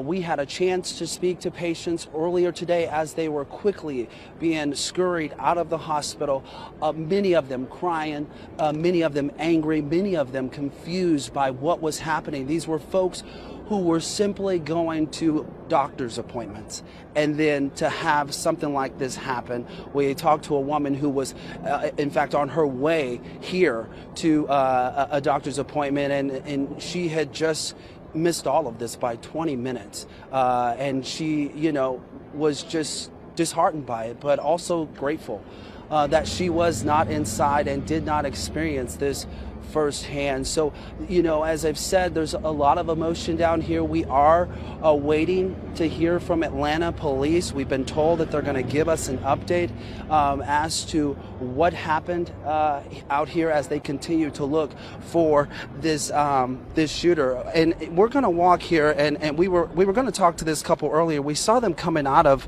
the hospital. Let's listen in. Business, and then suddenly we saw the lady come from behind the counter and start locking the door inside the medical facility where we were. We were on the 9th floor, and as we heard more and saw it on television, they said the shooter was on the 11th floor. We were on the 9th floor. So they asked us to move to the back, and we moved to a room in the back, and they secured us all in the back, just waiting for someone to kind of come and get us, and they asked us to shelter in place. So we just sheltered in place and followed directions. But we didn't really know what was going on until we saw the television, but we did hear some popping noise that we didn't know what the popping noise was, so originally we just ignored it and just kept waiting for my son was inside the procedure room, and Doris, were you in the procedure room? She was in the procedure room and I was in the waiting area, so when we heard the popping, it was really nothing until we saw everyone locking doors and scurrying through the doctor's office, and then they put the television on. And we saw the breaking news on the television, and they mentioned that it was that address. So it was surprising that it was in the same building that we were in. Right. And you mentioned hearing popping noise. Was it rapid fire? Was it a lot? Yeah, it wasn't a lot. It was a few single popping. It just sounded like maybe someone's motorcycle backfired or something. But we could hear it out of the window, and then we heard fire engines driving. I looked out of the window of the 9th floor, and I could see fire engines moving. I could hear the sirens. But at that point, I had no idea what it was. We just thought something was going on outside. What was that realization like for you, the moment that you realized there was an active shooter in your building? For me, I immediately started thinking about the people that were around me, because there was a lot of nervousness, as you can imagine. The staff was scurrying everywhere, so I just wanted to make sure people stayed calm, because when things like this happen, a lot of times you can make it worse by just being too overactive. So we just kind of kept people calm. And everyone waited and started looking at their phones, trying to look for some type of indicator of what was going on. So fortunately, the headlines came on the TV pretty quick. And then we had a pretty good idea of what was going on. But we were really just trying to keep everyone in the medical office just calm so that they didn't overreact. And the medical staff did a great job. They found a secure area in the back of the facility where we were on the 9th floor, and they moved us all in the back area and took care of us. So my applause to her. Got your son, Doris. Thank you. Oh, you're welcome. Did you not know that? Sir, did you not know that young woman? No. So, and you stayed with her? Yes. Why? This is what we do, man. We're people. Yeah. They were nervous. She can't walk. She's in there with an MRI, and they shut down the elevators. So we were on the 9th floor. We had to walk down 9 flights of stairs. And she was walking with a cane, so we wasn't going to let her walk down the stairs by herself. Yeah, and you said you were on the 9th floor. You were told the shooter's on the 11th floor. Yeah. What, did you ever fear for your life while you were up there? No. No, you just got to try to keep your head. And there was no immediate threat to us. So the idea was to keep our head, make sure that the immediate people around me, that they had their heads and we weren't overreacting and creating a more worse situation than it was. So I think the people were doing pretty good at keeping calm. But you can imagine what that environment was like in that medical center. Everyone getting messages, they're sending messages, they're hearing rumors, they're hearing this. So it worked out for the best, I guess, for that particular crew. Unfortunately, I heard that there were some people who got shot, and they eventually said they got shot on the 11th floor, so that heightened some of the anxieties because we were thinking, okay, if they're on the 11th floor, we're only 2 floors down, so what's next? But the medical staff got us in a nice area back there, secured us, kind of put us away, so everything worked out for the best. And as you were being escorted out of the building, can you kind of paint a picture of what you were seeing? Yeah, I can tell you, no one came to get us at first, so we were waiting. And we looked across, and outside the door, it looked like all the other medical offices were vacant. So we were like the only ones left in there, it seems like. And then we heard the elevator door ding. And everyone who was sitting in the lobby, when we heard the elevator door ding, you could imagine there were some tense seconds there. And then all of a sudden, the SWAT team just kind of jumped out of the elevator. And we saw it was the right people. So for a split second, when that elevator dinged, we didn't know who was coming off the elevator. And then the SWAT team came off the elevator and they opened the door. They got everybody, pushed us to the stairwell, escorted us down the stairs. Yeah, it was intense. Yeah, a little bit intense. I could see the concern on a lot of people's faces. I'm a retired military person, so for me, my instincts were stay calm, think your way through it. Make sure you can have a clear head in case we have to do anything to save ourselves. But there was some tense moments up there. There were some nervous people. What's your name, sir? KJ Johnson. Thank you, KJ. And thank you for helping that woman. Oh, my pleasure. We shouldn't have to be thanked for that, man. We're humans, and when you see people in need, that should be a natural instinct for us. And several people tried to reach out and help them, but I wanted them to go ahead and get out of the building, and I just stayed with her to make sure she got safe. Absolutely. Thank you, KJ. Good. Yeah, I think what really stuck with me is him recounting that moment when they're on the 9th floor and they hear the ding of the elevator. Can you imagine? I mean, you don't know who's coming off that elevator. Fortunately, it was SWAT who escorted him, and you saw the woman he was with earlier. He didn't even know that woman, but he saw that she was scared, so he took it upon himself to walk with her out of the hospital until her loved one grabbed her here at 12th and Peachtree. It's an incredible story of just people being people in such a stressful and scary environment. Tracy, Rick? Yeah, know that he does.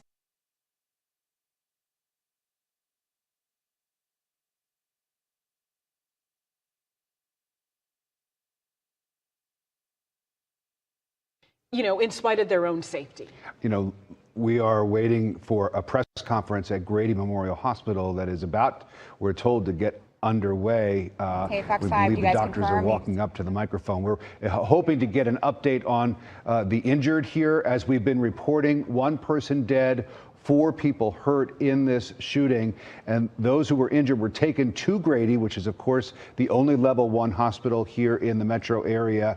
Let's take a listen. I believe this is a doctor from Dr. Robert Jansen, who is Grady Health System's chief medical officer. Let's take a listen. So I think everybody's aware that we had a mass shooting down the street. 4 injured people were brought here. No other injuries occurred that we know of, and nobody was taken to the other facility. The 4 that were brought here, 3 are critical. 1 is still in the emergency department. The others are upstairs being treated. 2 in the operating room, and 1 in what's called interventional radiology. Are you able to describe, I know there aren't HIPAA laws, are you able to describe who they shot? No, I can't give out that information, I'm sorry.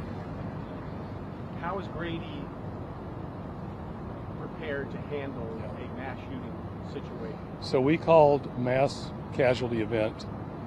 Within minutes, we had multiple trauma surgeons, multiple staff in the trauma bay itself.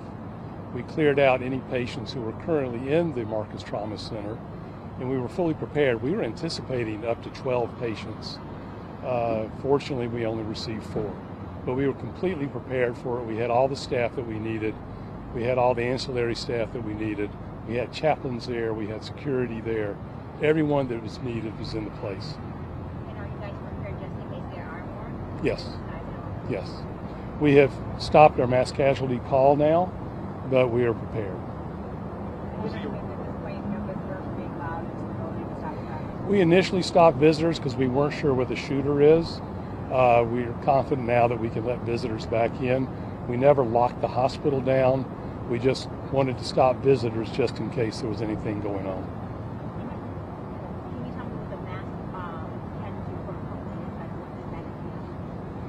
I'm sorry, I couldn't. Yeah. So when we activate our mass casualty event, that immediately starts our command center. We bring all the surgeons, all the nurses, all the ancillary staff to the trauma center itself. It goes out over both remotely through phones as well as announced over the loudspeaker. And then we start clearing out operating rooms and we start clearing out the emergency department in case we need additional space. I know you can't give us a lot of information that could identify, but can you tell us if these are adults, children, any age ranges? They're all adults. Any genders, anything along those lines? No, I don't have that. Have their families been notified or anything? We know that a couple of families are here, but I don't know about the other ones.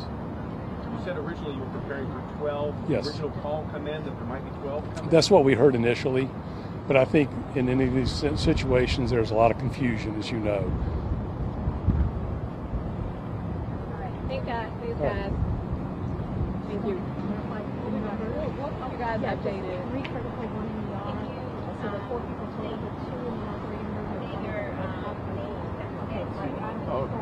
So I'm Robert Jansen, I'm the chief medical officer. Thank you, guys. And you've been listening to Grady Health System's Chief Medical Officer, Dr. Robert Jansen, giving us an update on the patients taken to Grady. Of course, they are a level 1 trauma center. They treat gunshot wounds, among many other severe injuries. He told us 4 injured brought to Grady. 3 of them right now in critical condition. 1 is still in the emergency department. All of those victims are adults. Right now, 2 of them are in the operating room. 1 is with interventional radiology, more than likely trying to assess their injuries overall. But they said they had everyone in the emergency room that they needed, security, a number of staff there to treat a situation like this. And they said they were, really staffed up and ready to treat as many as a dozen patients. Fortunately, they only had 4 come through. Well, just as law enforcement has to prepare for moments like this, and they do prepare, so do hospital staffs, especially if you're a level 1 hospital staff, as those who work at Grady are a part of.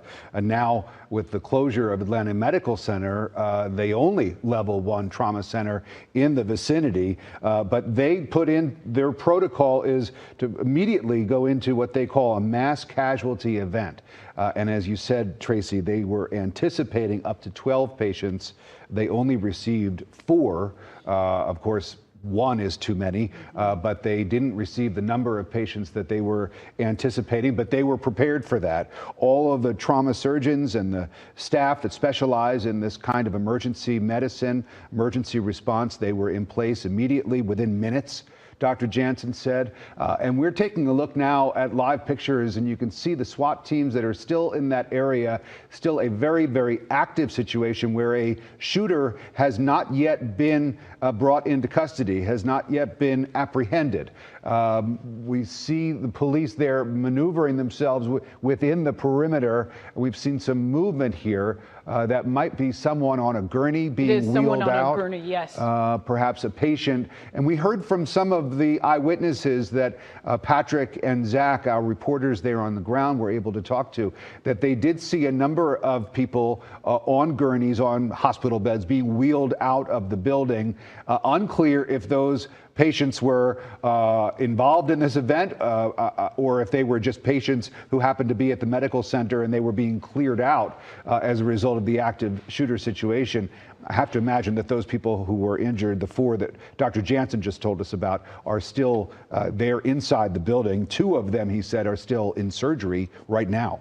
And, and just watching the video as this all unfolded, to kind of recap for you, this all started at about 12:30 this afternoon, going on 2 hours now that we have this massive presence of first responders in Midtown Atlanta, where we've cordoned off almost a 4-block area there near the 1100 block of West Peachtree Street and Northside Medical Center. That is where the focus is. We've been hearing from a number of witnesses, really, who were in the Northside Medical building when they said they heard pops, which more than likely will later turn out to be shots being fired.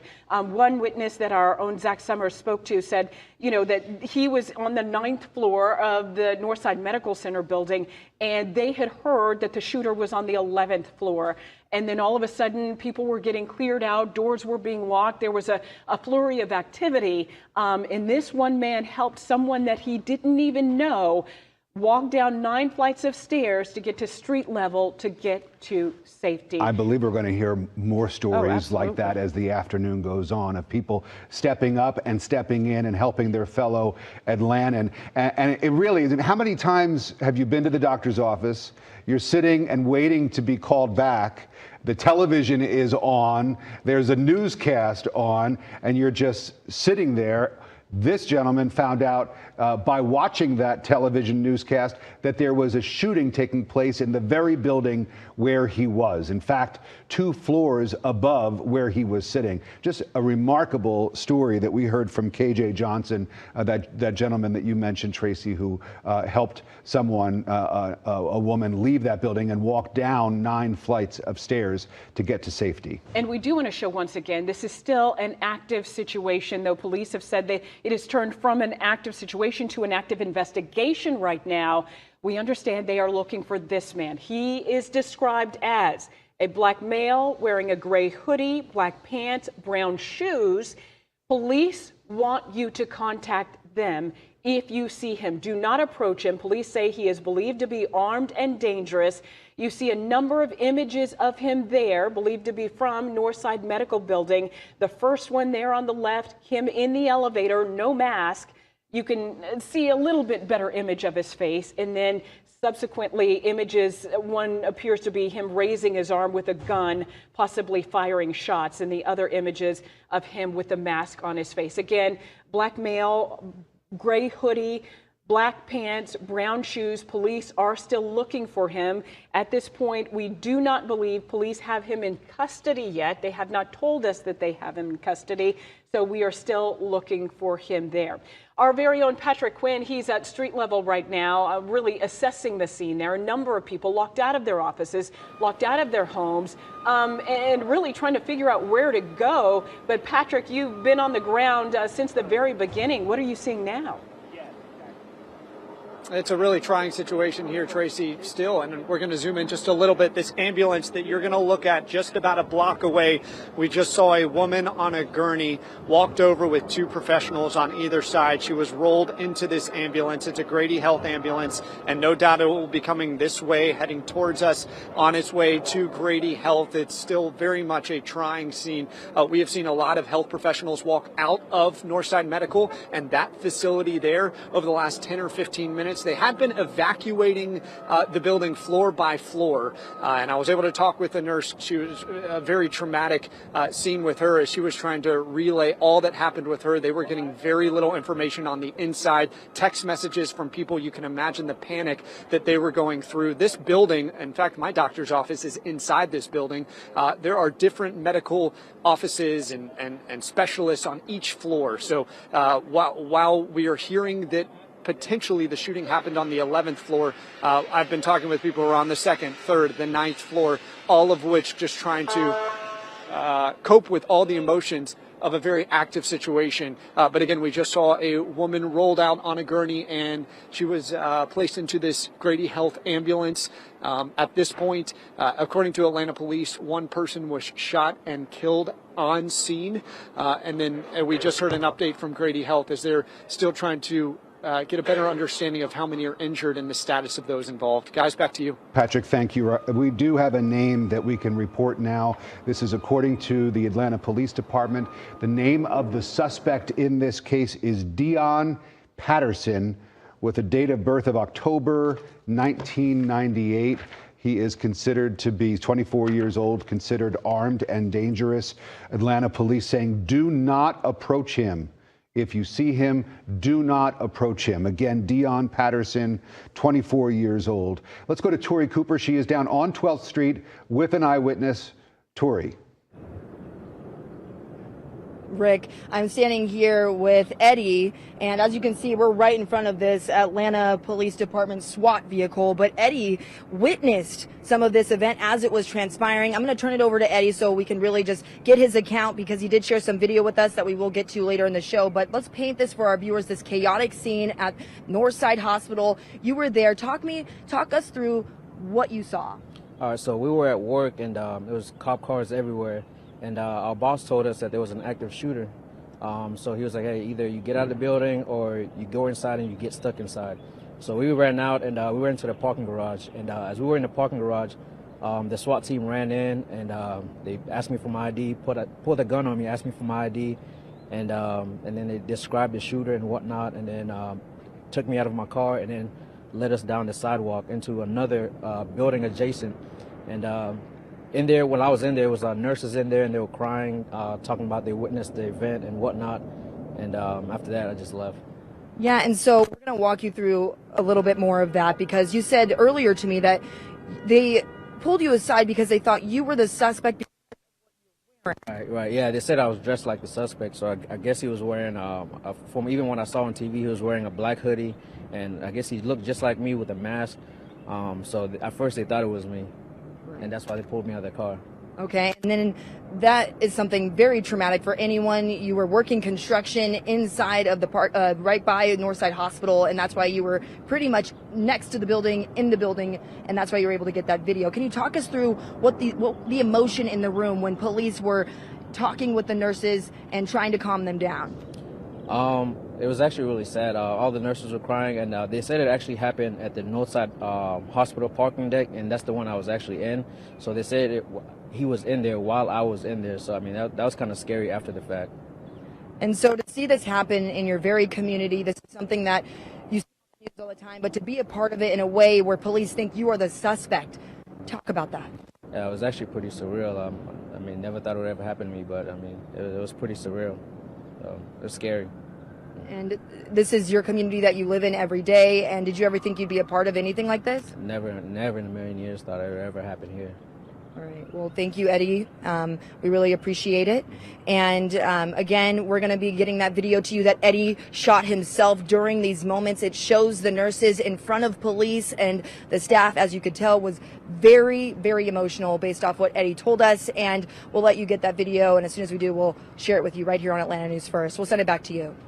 All right, Tori, thank you for that. Remarkable to hear that young man say that at one point during all of this, the chaos, he was pulled out of a car by police, thinking perhaps that he was the suspect. Of course, he is not, but it just gives you a sense of the urgency. Police officers there trying to locate this suspect, Dion Patterson, 24 years old, and you can see in that picture from the elevator on the far left, you see that face pretty clearly. Again, if you see him, do not approach him. He is considered armed and dangerous. And this is a story, Rick, getting nationwide attention right now. A number of people across the country, you know, they've been contacting their loved ones if they know they live or work in Atlanta or Midtown Atlanta, making sure they are okay. Friends here are asking me, making sure I'm okay, since our offices are not far from Midtown Atlanta as well. We want to give you a recap here because this has been unfolding for more than 2 hours now in Midtown. Around 12:30, police receiving a call about an active shooter situation there in Midtown. Right now, 4 people injured, taken to Grady Hospital, 3 of them critical, 1 still in the emergency room, 1 person killed, 1 fatality reported so far, a total of 5 people injured in this active shooting situation. Atlanta News First, Zach Summers, he's down on the ground for us. Zach, what are you seeing right now? Well, things are starting to clear out a bit here, Tracy. Police have acknowledged that this is turned from an active shooter situation to now an active investigation as they actively look for the person responsible for shooting 5 people here in Midtown earlier today. One of those people dying here at Northside Hospital. We are anticipating to hear from Atlanta Police here soon. We've been waiting, but you know, they have their own, they're investigating, they are following leads, and we know that they're going to update the media and the public once they have gathered more facts. But we are anticipating hearing from them. But here at 12th and Peachtree, which as you see is right in direct eyesight of the hospital, a much different scene from what we saw just a couple of hours ago when we got here around 12:30, and you saw police in heavy, right like that, right in front of me, as you see right there. But they were actively looking for this person who they believed was inside Northside Hospital at the time. We don't know if this suspect, well, we know he's at large, but it'll be interesting to hear from police how this person may have gotten out of the hospital. And there's plenty of questions that will need to be answered. And again, we're waiting to hear that update from Atlanta Police. But out here live, this scene is calm, but we know police are still actively looking for this person. As I said, it was a much different scene just a couple of hours ago as we saw patients being rushed out of the hospital, many of them crying and frustrated and scared. People just eating out here earlier today, and then they're forced to be locked in because they've been told there's an active shooter at the nearby medical center. Things have calmed down a bit, but you know, the situation is still very much serious as police continue to look for this person. But you know, I will tell you, the buildings here in Midtown, we were as far away as Peachtree and 14th. That's a block or so from here, and buildings were going into lockdown. My photographer Sam, he tells me he got a message from Atlanta Public Schools telling him that Maynard, the school that his children go to, that's on lockdown, that's in Glenwood. So that just shows you the scope of, you know, of how far-reaching this is. This is Midtown, that's Glenwood, but APS taking the precaution to lock down their schools as police continue to look for this shooter who they say shot 5 people inside Northside Hospital. One of those people losing their life today. Thank you for the update, Zach. We are getting some more information now about this investigation that is going on. Police telling Atlanta News First that they're aware of a vehicle that was carjacked from 14th Street and William Street not long after the shooting. This vehicle, again, this is from the police telling Atlanta News First, the vehicle has been recovered by law enforcement in Cobb County, and they are working right now to try to determine whether this vehicle is connected to the shooting in any way. So again, not long after the shooting taking place, reports of a carjacking from very close to the site of the shooting, 14th and Williams. That car is now being investigated by police, law enforcement in Cobb County, going through that vehicle to determine if it had anything to do with this or was involved perhaps as a method of helping the suspect get away from the scene. We don't know, but again, that vehicle is in police custody. Our own Patrick Quinn, he is speaking to someone right now who witnessed much of this. Let's listen in. It's a medical building. So there is an outpatient surgery center on one floor. There's a bunch of doctors' offices and other practices on the floors below.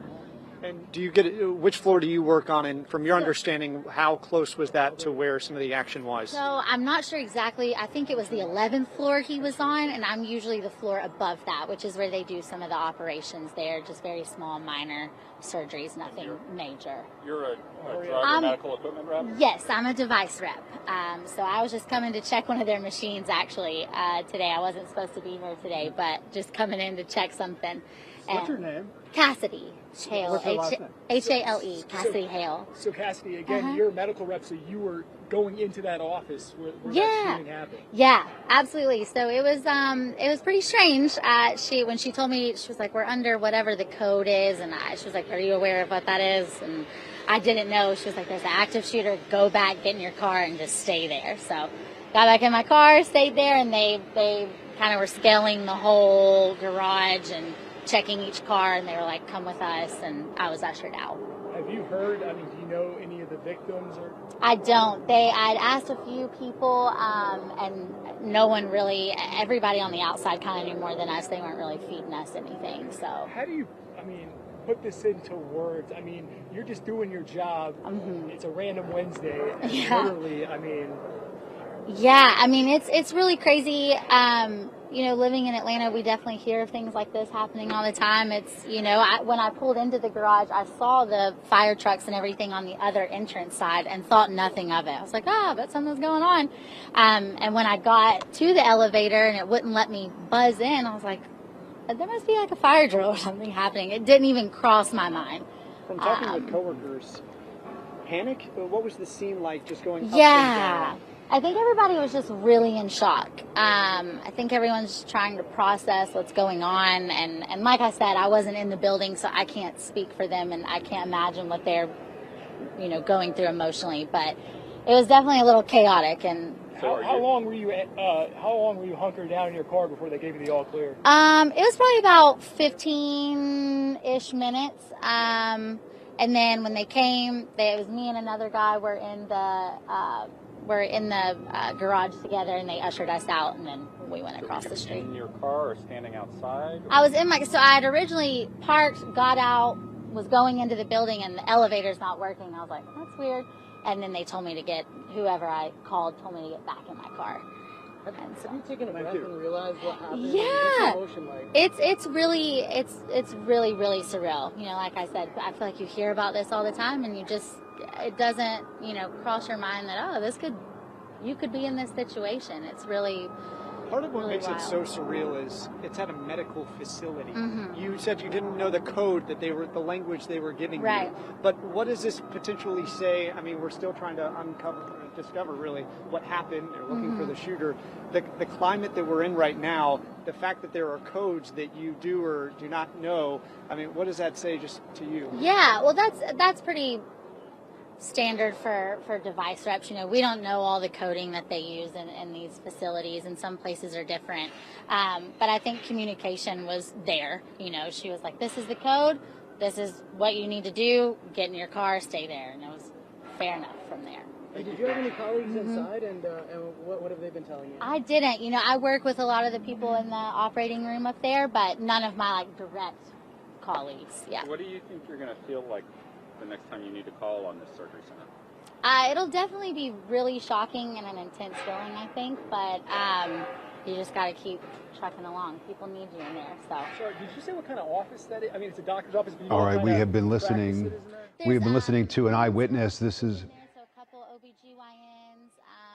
I'm not sure what the other offices We've been are listening there, to an eyewitness, a young woman who works in the building as a medical device rep, who just happened to be at that building today as part of her regular everyday work routine when all of a sudden she was told of this active shooter situation. And you heard her describe going back to her car and sitting and waiting for the all clear. Again, this suspect is still at large. As far as we know, police have not yet apprehended him, but there he is on the screen right now. We are told that he is 28-year-old Dion Patterson. And we did just get word of a carjacking investigation that could potentially be associated, be involved, a part of this situation in Midtown.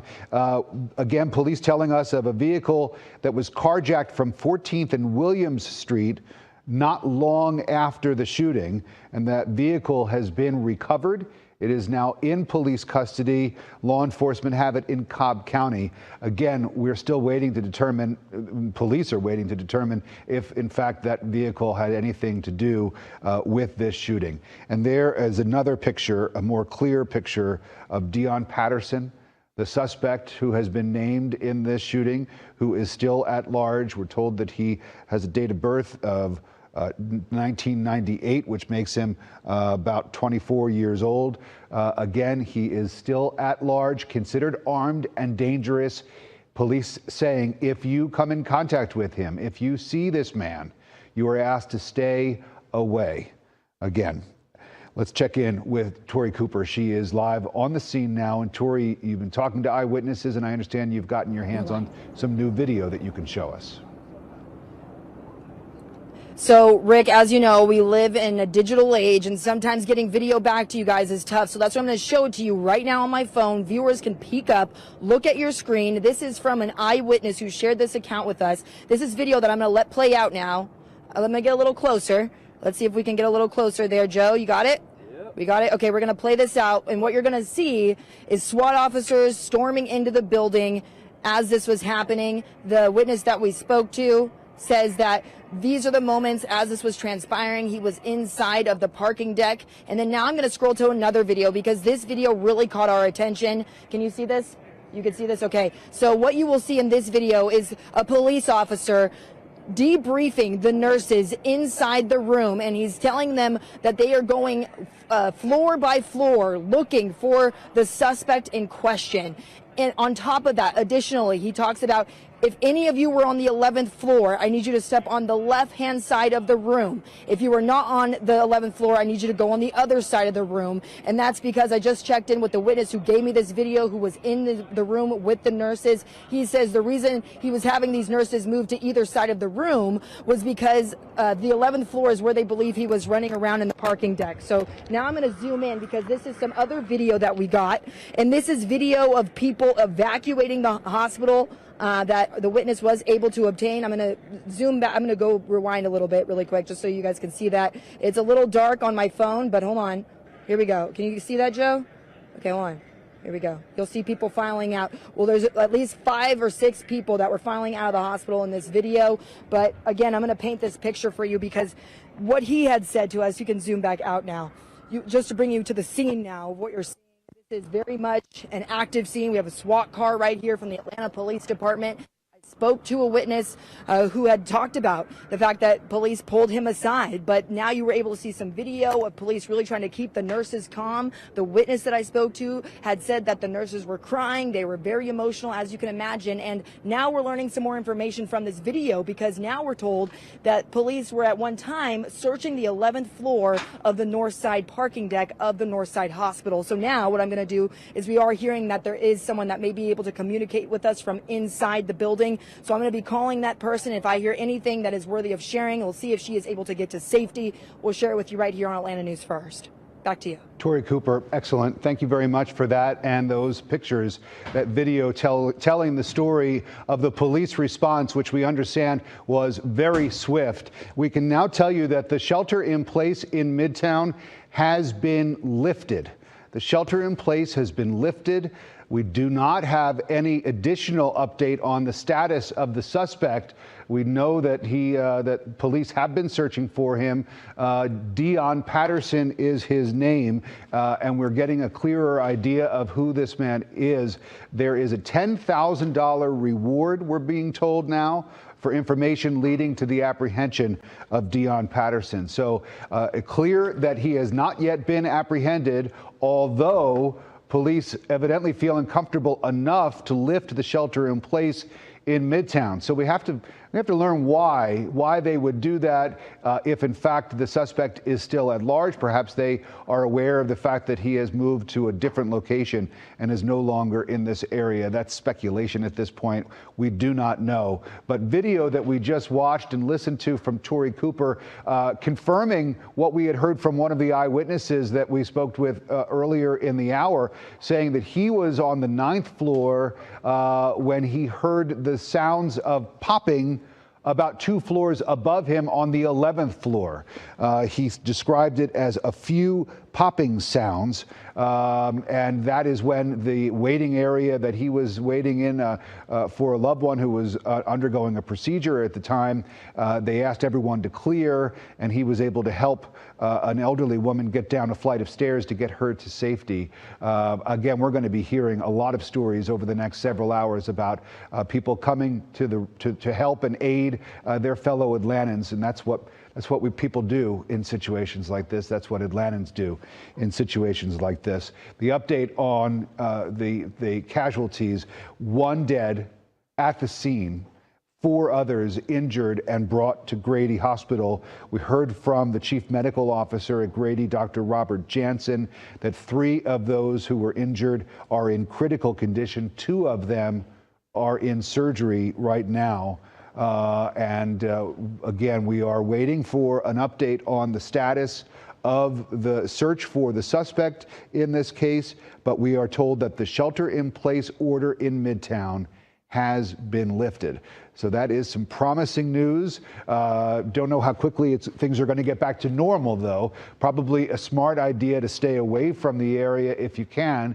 If you're not in this Midtown area, you don't want to go there. Now is not the time to go. Police setting up a perimeter here as they sweep this building looking for the suspect. And, you know, this is something that police train for.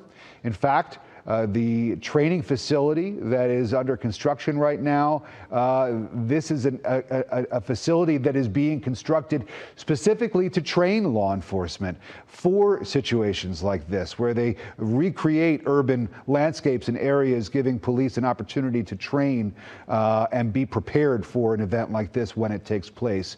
I think we're going to go back out onto the scene. Megan Packer is standing by at Grady Hospital. And Megan, we heard from the chief medical officer just a short time ago about those who were brought to Grady. What more can you tell us?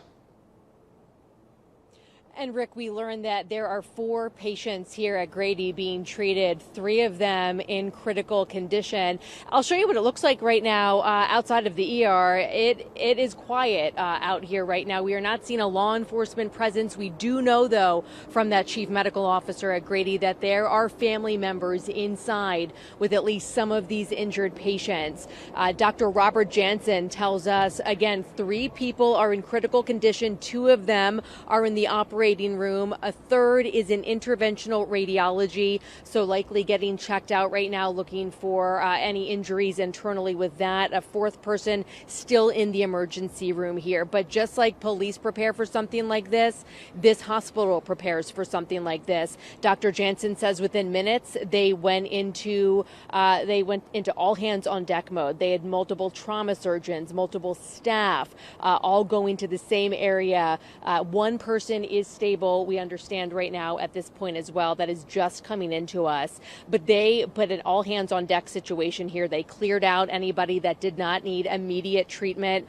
All 4 of these people getting treated at Grady are adults, we are told. They briefly stopped visitors from coming into the hospital. The hospital never went on lockdown here at Grady, but just until they kind of got their hands around what was going on, they did prevent visitors from coming into the hospital. Visitors can come in right now. They were originally prepared, Rick, to treat 12 patients, if not more. But again, they just got 4. But they say they are ready. They are on standby. And this was certainly an all hands on deck mass trauma situation here at Grady, level 1 trauma center. So they are more than well prepared to handle something like this. And we will stay in touch with them, and hopefully they will come out and continue to give us an update on the status of the people they are treating here right now. Megan Packer live for us in front of the emergency room entrance at Grady Hospital. Megan, thank you. We'll check back with you. We have an update on some information that we reported a few moments ago about a carjacking. This is an update to that information. We had told you that there was a carjacking at 14th and William Street that took place not long after the shooting. We initially told you that that vehicle had been recovered by police in Cobb County. There is a change to that report, though. Police now telling us that vehicle has not been recovered. Again, we don't know whether this vehicle had anything to do with the shooting or helped the suspect to get away in any way, shape, or form. But we had told you, because police had told us, that the vehicle was recovered. They're now saying that vehicle has not been recovered. And there is the suspect. You can see him there on the screen. And we're going to be learning more about Deon Patterson as police continue their search for him. They have not yet apprehended him, but just within the last few minutes, as we cross the top of the hour, 3 o'clock now here in Metro Atlanta, police lifting the shelter-in-place order in Midtown. So those are the main developments, but let's get you caught up now. If you're just joining us at 3 o'clock on a Wednesday afternoon, that turned into anything but a routine day here in Midtown Atlanta, not far from the Atlanta News First studios. There were reports of shots fired at 12:30 p.m. So about 2.5 hours ago. All of this began at 1110 West Peachtree Street, which is the Northside Family Medicine and Urgent Care building. Again, this is West Peachtree between 12th and 13th Street. There were reports of an active shooter situation. And that's the way it stayed for quite some time, as buildings in the area, apartment buildings, schools, businesses were all put on lockdown, and a shelter in place was issued. And so we saw police officers entering into that building, SWAT teams going into the medical building looking for that suspect. As far as we know, that suspect has not yet been apprehended, but we do know his name, Deon Patterson, a 24-year-old black male who is still at large as police look to find him. I'm Rick Folbaum. Tracy Hutchins here with me as we've been covering this story. And Tracy, you were here from the start. Right. And just watching this develop. And Rick, this is something the entire nation is watching. We know, covering the news, covering a number of news stories, when this happens, it gets our attention. Unfortunately, happens all too often. We're getting word from our Washington bureau, that Senator Raphael Warnock, he may be heading to the Senate floor right now and will speak about this shooting. Certainly, Senator John Ossoff is aware. He has posted a comment on social media as well, telling people to, of course, be as safe as they can, to remain sheltered in place. But again, getting word from our Washington bureau, our partners there in the nation's capital, saying Senator Warnock team, his team hints that he may be heading to the Senate floor right now to speak about yet another mass shooting in our nation, this time hitting very close to home for us in Midtown Atlanta. And Rick, as you mentioned, one person dead, unfortunately, a total of 5 people injured in this active shooting situation in Midtown that has been developing and certainly interrupted a number of people's days. Of course, here, everyone's safety is paramount, and that's why police have really lengthened this perimeter, widened it out to make sure people remain as safe as possible. The entire area there in Midtown, that lockdown has been lifted, but certainly there are a number of first responder vehicles on the scene there. I wouldn't advise anyone to go in that area if you don't have to. We saw a number of people earlier today who couldn't get back into their apartments, back into their condos, because everyone who was in was locked in. No one else was getting into those buildings. Schools, including the Goddard School, which is right there on Spring Street, they were sheltering in place. No one in or out. We will hopefully get an update from them very soon. Certainly some people with their children at Goddard School, leaving for the day. Hopefully those parents are able to get their kids and get them home safely for the day. Atlanta Public Schools sending out a message to parents urging them to please stay at home. This is an update that was issued by APS at around 2:35 this afternoon, and it reads, APS community, until we receive confirmation that the suspect in the Midtown shooting is contained, Midtown and Washington clusters, along with Stanton Elementary, King, Wesley International, and Dunbar, will hold on dismissal. So important information for parents who are, of course, very concerned about their children. We are going to keep you updated as we learn more about the situation with APS. Patrick Quinn is on the ground gathering information for us. Patrick, what do you know? And Rick, Midtown High School, less than a mile from where I'm standing right now. Let's set the scene. We're about a block and a half away from where Northside Medical is, just past that fire engine, just past that stoplight. On the right is Northside Medical. There's a medical facilities on a number of floors, roughly 10 or 15 floors, and we've talked with medical professionals who've been working on the second, third, ninth floor on scene. Four others were taken to Grady Health, where we did just hear 3 are still in critical condition. We're continuing to monitor things here, very active here. The shooter, as you mentioned, still at large. They're still looking for that person. And a lot of people who live and work in this area, remember, this happened midday, lunchtime, frantic scene. They're still coming to terms with what happened, processing. Do we go back to work? Do we not go back to work? Can we meet up with friends? You just mentioned how schools are handling the situation. So we're really monitoring things here as we're still continuing to see a presence, a smaller presence, but a presence nonetheless, as this active shooter situation continues to play out. Police reminding those that it's no longer an active shooter situation, but rather an active investigation is where they are in terms of how they're handling the scene here. Guys, back to you. Certainly frighteningly familiar, Patrick. Thank you. We do want to get everyone the information as we continue to search for this active shooter in Midtown Atlanta. Police giving us new information about that person's name, their age as well. If we can show those images once again, this is the suspect that police are looking for, 24-year-old Dion Patterson. This is a much better image of him. Earlier this afternoon, police releasing images of what he was wearing at the time of the shooting. That included a gray hoodie, black pants, brown shoes. At one point, he was masked as well with a kind of a backpack kind of slung across the front of him. Here are those images that we are talking about. You can certainly see the similarities between that single shot there of Dion Patterson and these images here, one of him on the elevator earlier in the day. We're still waiting to hear from police what his connection is to Northside Hospital. Don't know if he was there for treatment, don't know if he was there with a friend, family member, what exactly that is. Now, in the meantime, Atlanta police really asking us for patience. They are going to try and get us as much information as they can, as quickly as they can. But what is paramount here, Alan, as we know, is the search and capture of this shooting suspect. Oh, absolutely. And you know, the thing is, we have a description of the suspect, and we can show you his photo as we've been doing all afternoon here. And we mentioned what he was wearing at the time of the shooting. You're looking at what he was wearing.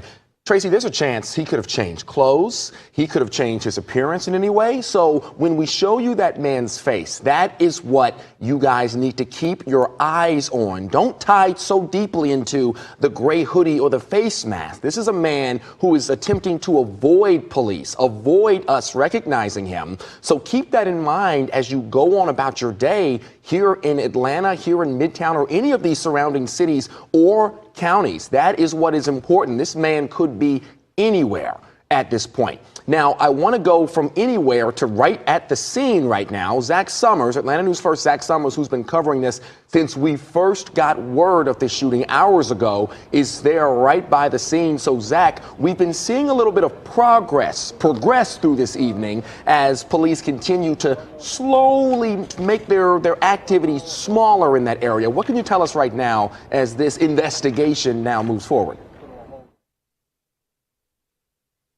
They're actively looking for the shooter, who Atlanta police tell us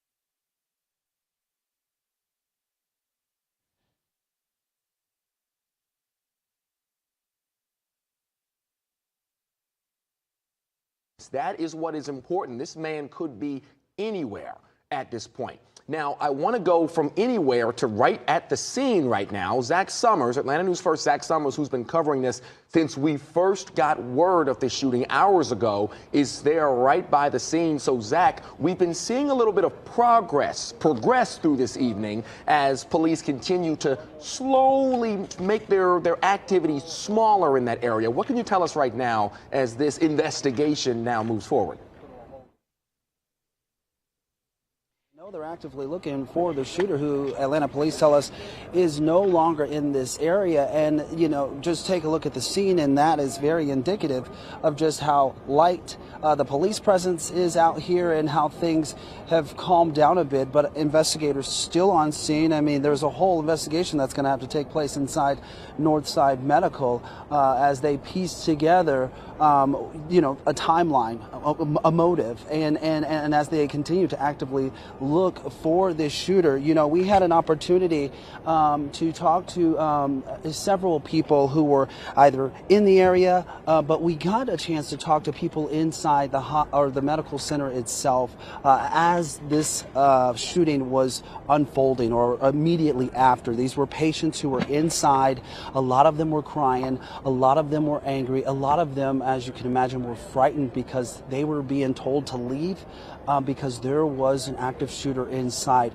One gentleman we spoke with, KJ, we talked to him about an hour ago. We saw him and this older woman slowly walking from the medical center up toward 12th Street and West Peachtree, where we are. We got an opportunity to talk with him, and he painted a picture that basically explained how they were on the 9th floor and they were told that the shooter was on the 11th floor and that they needed to shelter in place. And at that moment, doctors, physicians, nurses, they started to find closets inside the medical center to hide these folks inside. And that man told us that he stayed with this elderly woman because he did not want to let her be alone because she was frightened. Take a listen.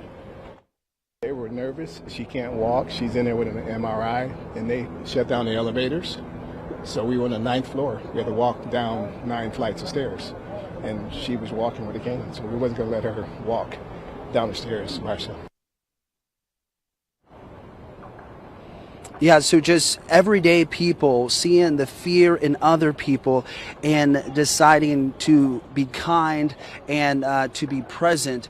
And it was just a beautiful thing to hear him explain why he did that. He explained that they heard a couple of pops, nothing rapid. They thought it was just a motorcycle backfiring, and then again, all of that unfolded. So, you know, in the midst of all of this chaos, in the midst of this sadness, people still finding it in their hearts to just be kind and nice. Oh, we are seeing police start to take off we're seeing police run. We don't know what's happening, but these are officers running somewhere. One might think that they may have gotten a tip. You know, we've been saying that police have been actively looking for this shooter. They told us they didn't know if he was in the area, but clearly police have learned something, and they're headed toward another scene, presumably toward where the shooter may be. It's hard to tell from our vantage point as our photographer, Sam, walks with police. It looks like police are getting into their cars, you guys. So they may be leaving this scene, but you see how quickly the mood can shift. I mean, here we are, unsure of what was happening. We thought things had at least calmed down here, and police running toward their cars and now zooming away from this scene as presumably they're headed toward another scene where they may have gotten a tip where this guy, Dion, may be. Tracy, Rick, or Alan? Zach, we will work on trying to figure out where that is so we give everyone the latest information. But as you mentioned, you know, no doubt this in connection to them lifting the shelter in place there in Midtown Atlanta and saying the suspect no longer in that area. Here's what I know. Money can motivate people. And as we know, that Crime Stoppers reward is up to $10,000 for information leading to this Dion Patterson, 24 years old. Again, police may have an indication of where he is. Someone recognized him, saw him, crossed his path. He may be with them right now. We don't know. But clearly, police have an indication this suspect is somewhere else. And that's why we see a number of vehicles heading out in the area. All right, Zach? Yeah, I was just telling our producer, Tracy, it appears, you know, the officers got into their cars. They drove down West Peachtree toward 14th Street. Folks here on the ground say they heard pops, and during my live shot, I thought I heard it, but I just didn't think anything of it. But that's where it appears police are headed, in that direction. We don't know what has happened down there, but clearly something has happened, and that's where police have shifted their focus, as some still remain here on the scene of this deadly shooting earlier today. Well, Zach, certainly for you and the crew, your photographer, be careful. Your colleagues as well, be careful.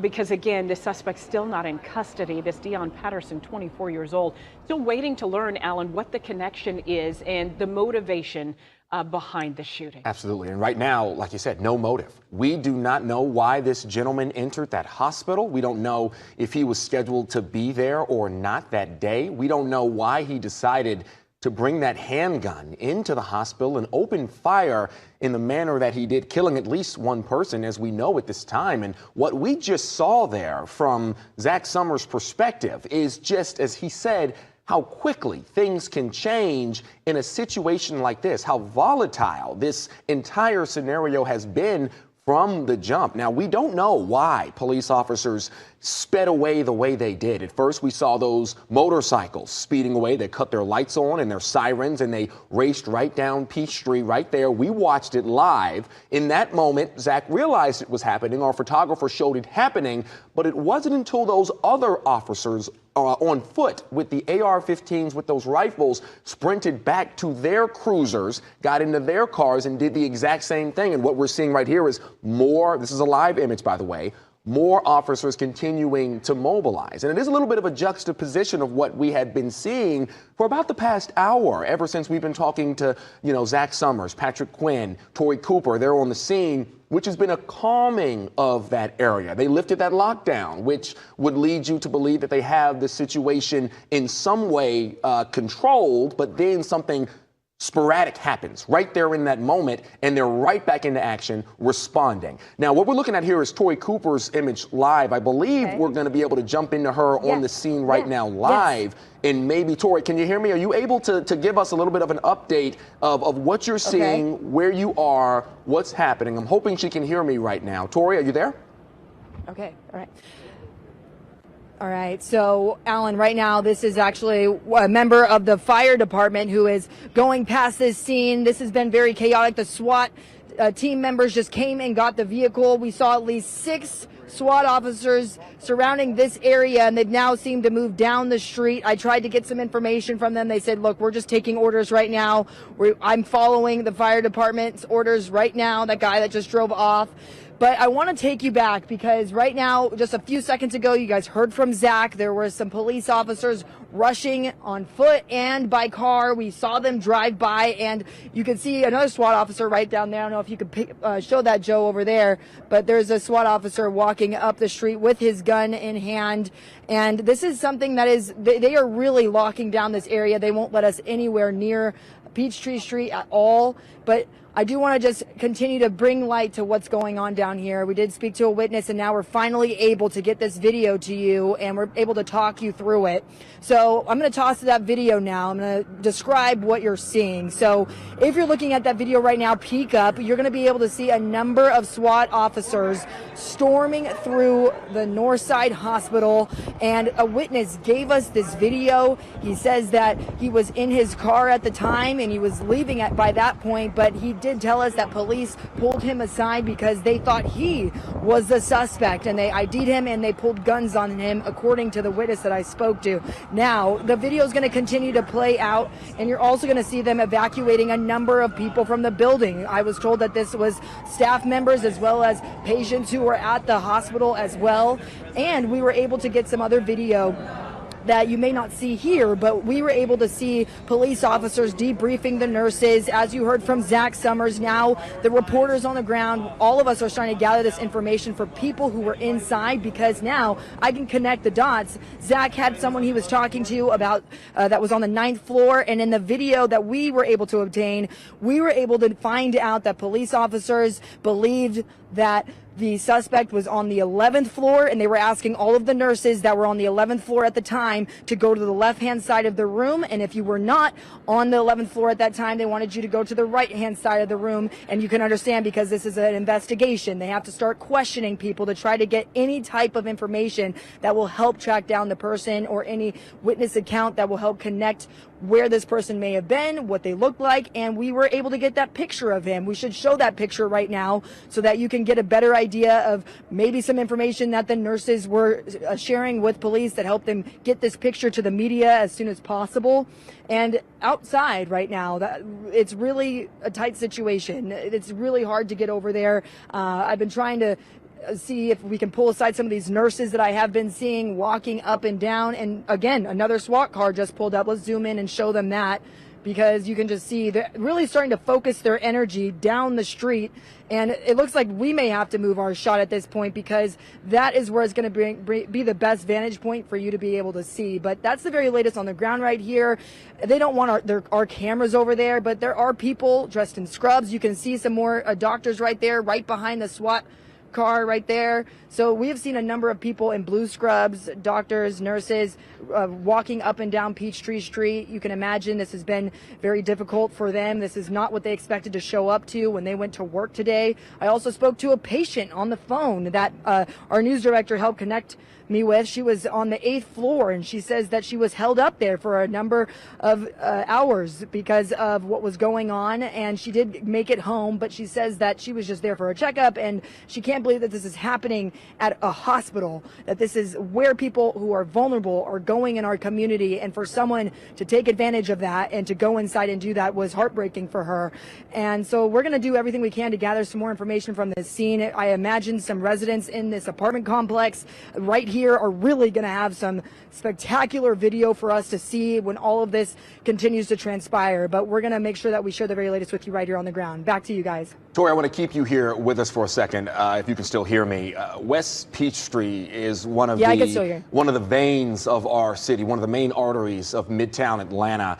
And I know you haven't been there as long as Zach and Patrick out there on the scene, but you were already kind of talking about how they are now moving you, I should say, or at least moving you from where you are in regards to this scene. There was a time, there was a lull where we weren't seeing as much police activity. Can you walk us through how, since you've been there, it seems like things have really started to pick up, starting with Zach and now the SWAT team responding on your end, and now you possibly having to move from where you are? That's right, and this is very much transpiring quickly. It goes from being completely quiet to now all of a sudden you see police officers flooding down the street, SWAT officers jumping into their car to go to the Peachtree Street and turn right, and then you have MARTA police officers there. We have an extra SWAT car there. They are really starting to focus their energy to the right-hand side of the street. I'm going to go around the block, and I'm going to try to see if I can get another vantage point for you guys so that we can show what police are focusing their energy on. We have pedestrians on the street now as well, looking to the right of them because they are also focusing their energy on what police are doing to investigate. And you know, there's this caution tape here, Alan. It's, you know, it's wrapped up. It's really hard. I don't want to, you know, go past it right now because this is an active investigation, and as the media, we have to respect investigators as they do what they do to gather information for the public. They do wait. They do have someone, it appears, at the top of the SWAT vehicle that's on top of it. It's kind of hard to see from back here, but I'm going to, again, try to get a better vantage point so I can show you what police are focusing their energy on. There was at least 6 cop cars I saw, and then we saw 2 SWAT vehicles go to the right, but they're not far from me, Alan, so I'm going to go around, and then we'll check back in with you guys. All right, Tori, thank you. And as always, stay safe out there. Our entire Atlanta News First crew out there on the scene, continuing to bring us these live updates from the ground as this man-wide, what could be a citywide, what could very well be a statewide manhunt for this man right here, Deon Patterson.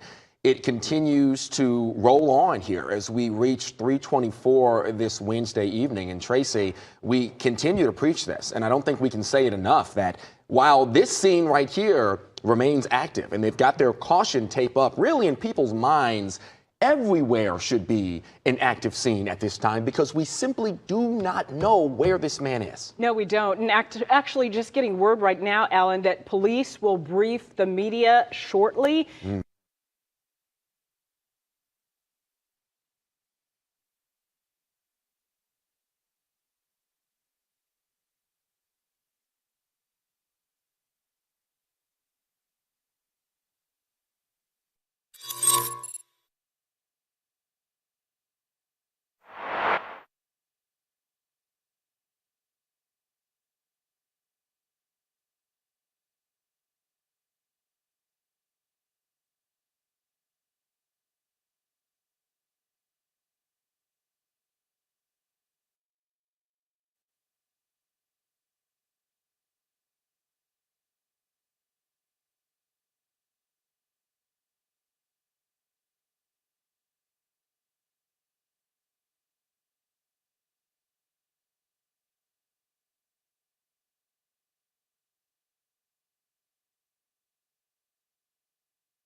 This happened in a medical facility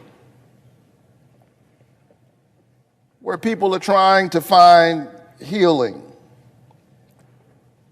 And so I want to underscore that because there have been so many mass shootings, in fact, about one every day in this country this year, that tragically we act as if this is routine. We behave as if this is normal. It is not normal. It is not right for us to live in a nation where nobody is safe no matter where they are. We're not safe in our schools. We're not safe in our workplaces. We're not safe at the grocery store. We're not safe at movie theaters. We're not safe at spas. We're not safe in our houses of worship. There is no sanctuary in the sanctuary. We're not safe at concerts. We're not safe at banks. We're not safe at parades. We're not safe in our own yards and in our own homes. And now, today, we can add medical facilities to that list.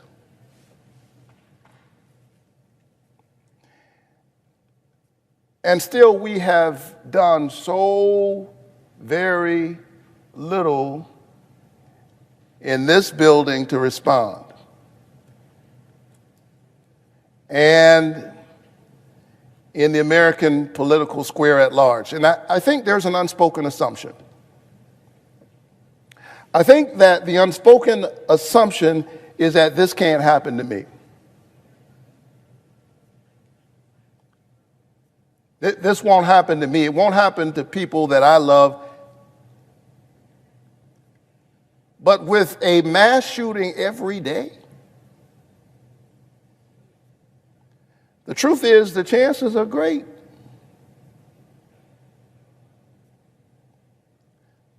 I shudder to say it, but the truth is, in a real sense, is only a matter of time that this kind of tragedy comes knocking on your door. And then in a deeper sense, I think it's important for us to recognize that it's already happening to you. You may not be the victim of a mass shooting. You may not know anyone who's the victim of a mass shooting yet, but in a real sense, it is already happening to all of us. Dr. King was right. We are tied in a single garment of destiny, caught up in an inescapable network of mutuality. Whatever affects one directly affects all indirectly. This is knocking on all of our doors. And I feel this afternoon in a very real sense. I feel it in my bones because my own two children were on lockdown this afternoon. I have two small children, and their schools were on lockdown responding to this tragedy. They're there, I'm here, hoping and praying that they are safe. But the truth is, none of us is safe. As a pastor, I'm praying for those who are affected by this tragedy, but I hasten to say that thoughts and prayers are not enough. And in fact, it is a contradiction to say that you are thinking and praying and then do nothing. It is to make a mockery of prayer. It is to trivialize faith. We pray not only with our lips, we pray with our legs. We pray by taking action. And still there are those who want to convince us that this is the cost of freedom. To them, we have to say no. This ongoing, slow-moving tragedy in our country, mass shootings as routine, is not the cost of freedom. It is the cost of blind obstinance, a refusal to change course even when the evidence suggests we must do something different. It is the cost of demagoguery, those who want to convince us that common sense gun reform is somehow a call to take everybody's guns. This is not the cost of freedom. Dare I say it, it is the cost of greed. Gun lobbyists willing to line their pockets even at the cost of our children.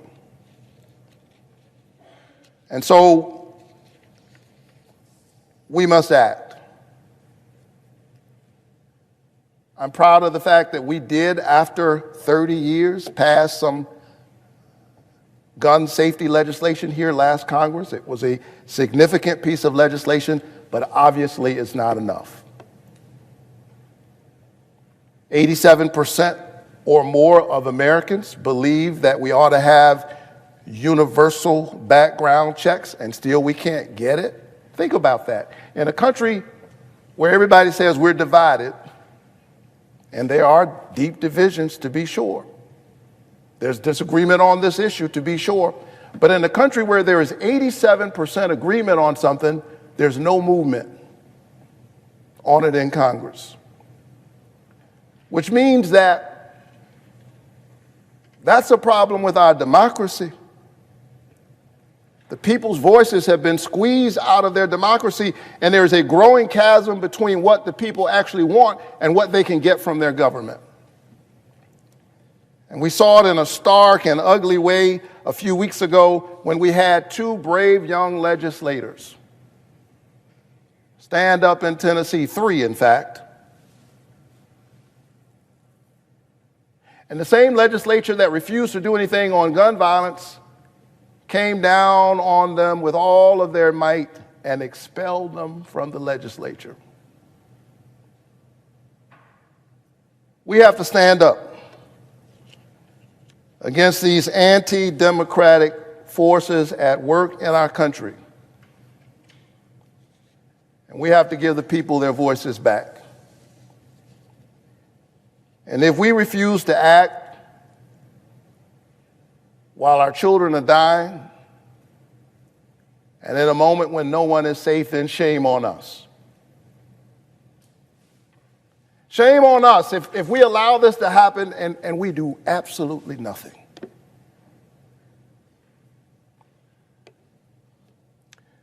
St. Augustine, the African bishop of the early church, said that hope has two beautiful daughters. He said they are both beautiful: anger and courage. Anger with the way things are, and courage to see that they do not remain as they are. I'm pleading, I'm begging all of my colleagues on both sides of the aisle to remember the covenant that we have with one another as an American people. Stand up in this defining moment and do everything we can to protect all of us and certainly all of our children. We owe it to the people who have sent us here. I know that there are those who will look at this moment and say, politically, do you really think we can get anything done here? They will ask if this is the time, given the state of politics in our country right now.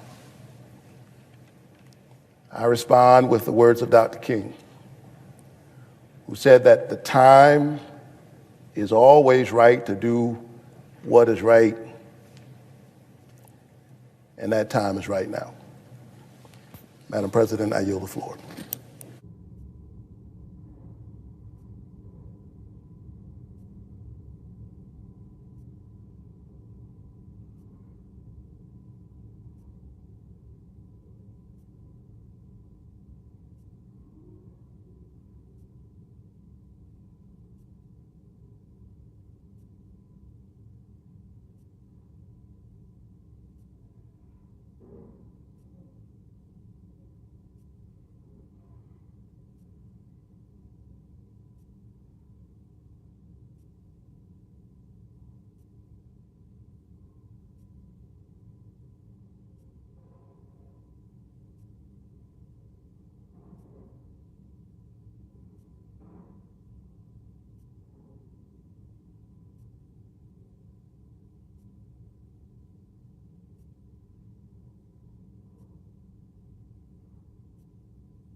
Happening now, happening now.